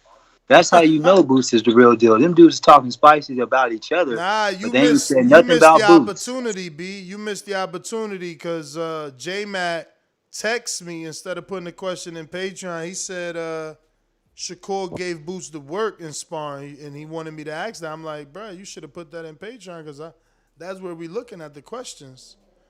Come on now, you really don't believe that, do you? Me and him and JP, I think it's Stonebone was talking about that the other day in the back call. Come on, man, that sounds terrible. I mean, listen, it sounds terrible, but it's always you got a better chance of getting struck by lightning than somebody fucking with Boots. Now. I hear you, but you I would rather go Boots to the horse's mouth, boxing. though. I would rather go to the horse's mouth is all I'm saying. I mean, Shakur gives him I'm credit, telling though, you. right? He say that back in the day in the Nationals, they were always like competing for like, fighter of the best fighter, I think award back in the day. So I mean, they know each other. Just because he know Boots don't mean he on Boots' level. Come on now. I didn't hear Boots about ain't that. win a world title yet. This guy got 2 world titles. You know, because they ducking Boots' Nest. Come on, man. Boots can't help that he's being ducked. But as far as the fights go, whoever's saying Andre that it's a get ducked and 50-50 he got fight a with world Boots, title. they sound crazy. Boots is the main card, even though they saying it's Jamal James. Everybody's going there to see Boots. We all know what it is. Shout out to SDS Promotions. That's my call. It's the Boltas season. It's literally boot season too, right? Because we're going into the fall. Davidian, Buffalo. Yo, what's good? Can y'all hear me okay? Yes, sir. What's good? Domatron and Ness Heyman. What's good? What's good, Davidian? I don't know. I'm excited for the fights, man. Actually, I'm excited for November 6th. That's what I'm really waiting for. But, Boots, I got my man Boots. I got Jamal. I'm going to go with Jamal James. Mm-hmm. I'm not really sure who the other guy is. But who knows? I don't know. How you think he getting it done, though? Yeah. You said how he getting it done? How is Jamal getting that win? Damn. You know what? I'm gonna go by knockout. Oh, Fuck it. wow. I'm just gonna say knockout. Oh, look at this guy. I know. I don't. It might not happen, but fuck it. I'm gonna say knockout. Who else? Vargas and Zepeda. Ooh, Zepeda got the belts though, right? What do he got? He got belts. I don't know what them belts is, man, because there's only one guy over there. And pretend belts or what were they on that's stage? What's his name? Josh Teller. Josh Teller got them belts. I don't understand what's going on over there. Why they got them fake belts? Everybody wearing. Mr. PBC. I I don't even know, and it's so confusing with the WBC when they do these interims and these silvers. They look so much like the real thing. Mr. PBC, baby. BoxingWords.com. I'm the flyest. Canelo talking about he believes he can win. Go to my kitchen. Get the sharpest knife and cut the bullshit up. I don't care what you do good. I do every fucking thing great. Mr. PBC, baby. Yo, what's good? TBV was good. Shot on Patreon, man. You know, it stirred up the pot real good. But, you know, I'm kind of pissed that Shakur and Chris Colbert didn't talk nothing about Devin. You know, Devin's getting ducked out here from 130 to 135. 130? Everybody wants to see Shakur. Everybody wants to see Shakur fight this dude, but nobody want to see Shakur fight Devin. You know? Not Devin. They friends. And then a shout out to Shakur when he was like, "Hey, I can see if Devin was like, yo, you could have finished him early." Da da da da da. He didn't say Devin. He said 10. He said 10. No, he said. Nah. Okay. Well, I like it if he said Devin. That would have been funny. Oh, but that was a good one, man. You know, Ness, you a mess when it comes to this, you know, back and forth shit. I like that shit. That was cool. I definitely want to see him fight, though. Like, real talk. Not like verbally, but like physically. In the ring. When it comes to Shakur fighting Valdez, in the ring, I really don't care. Yeah, in the ring. Yeah. When it comes to Shakur fighting Valdez, that's easy work. Just like Boots versus Keith Thurman, easy work. Come on now, all these other fights is coming up. Jamal James versus Benjamin Button, easy work. All these fights is coming up right now. Zepeda versus Marquez's cousin, easy work. I got Zepeda. Like, come on, man. I'm not betting on none of these fights. I mean, what am I going to bet? Why not? Boots going to knock out Thomas Zalome? Yeah. You know, I gotta pick a round, and I did that with Shakur. No, you don't gotta do that. You don't gotta do that. You could put Boots by knockout in a parlay with Zepeda by whatever you. I don't do parlays. Oh, you a straight better. Yeah, I'm a straight better. I get a haircut and all that shit. I'm straight with it. I don't do all the parlays. That's how I get paid, doing regular bets. Nah. I got paid with Shakur doing regular bets. Nah, you. But shout out to the, Ness, you a mess, man. I was hoping that you was gonna do some shit like that, bro. Talk. Just keep it messy, man. Don't keep it any other way. That's my call. Mess Heyman. Why you call me Mess Heyman, dog? What's going on with that Mess Heyman shit? Yo, who we got? Boomerang. We already went twice to J-Mac, twice to my Gene Bed. We up out of here, Ness GTO. Instagram and do we got any new super chats? Yeah, we got. Stopped at Jay Miller, right? You never said, is there a rehydration clause for Canelo fight? Not that I know about. Not that I know about. Plant wouldn't stand for that shit. Yeah, I think all that nonsense was covered in the beginning. Out the window. I mean, Canelo put all his shit out there. What is that? We got two from Jaime Nieto. One says, I'm a fan of Sean, but I agree with J-Mac. I got Bud stopping Sean too. Sounds crazy, but that's how I see it. Shit. It comes back around and says, I listen to other boxing podcasts, but the thing I appreciate about TV is y'all read every super chat no matter what. Thank you, TBB. You know what we say, champion, no man left behind. Let's go. And I think that was the last one. I'm actually glad you feel. What is that background? Doomy, you got to get your shit together. It's you now. Or maybe King Amin. Homie, it's not King Amin. I do shows with him all the time. This only happens with you. Like, why do you want me to do this on air? I tell you off air these conversations. You want them on it. You got to check your shit. Something is up, champ. Any fucking way. I lost my train of thought. We out here.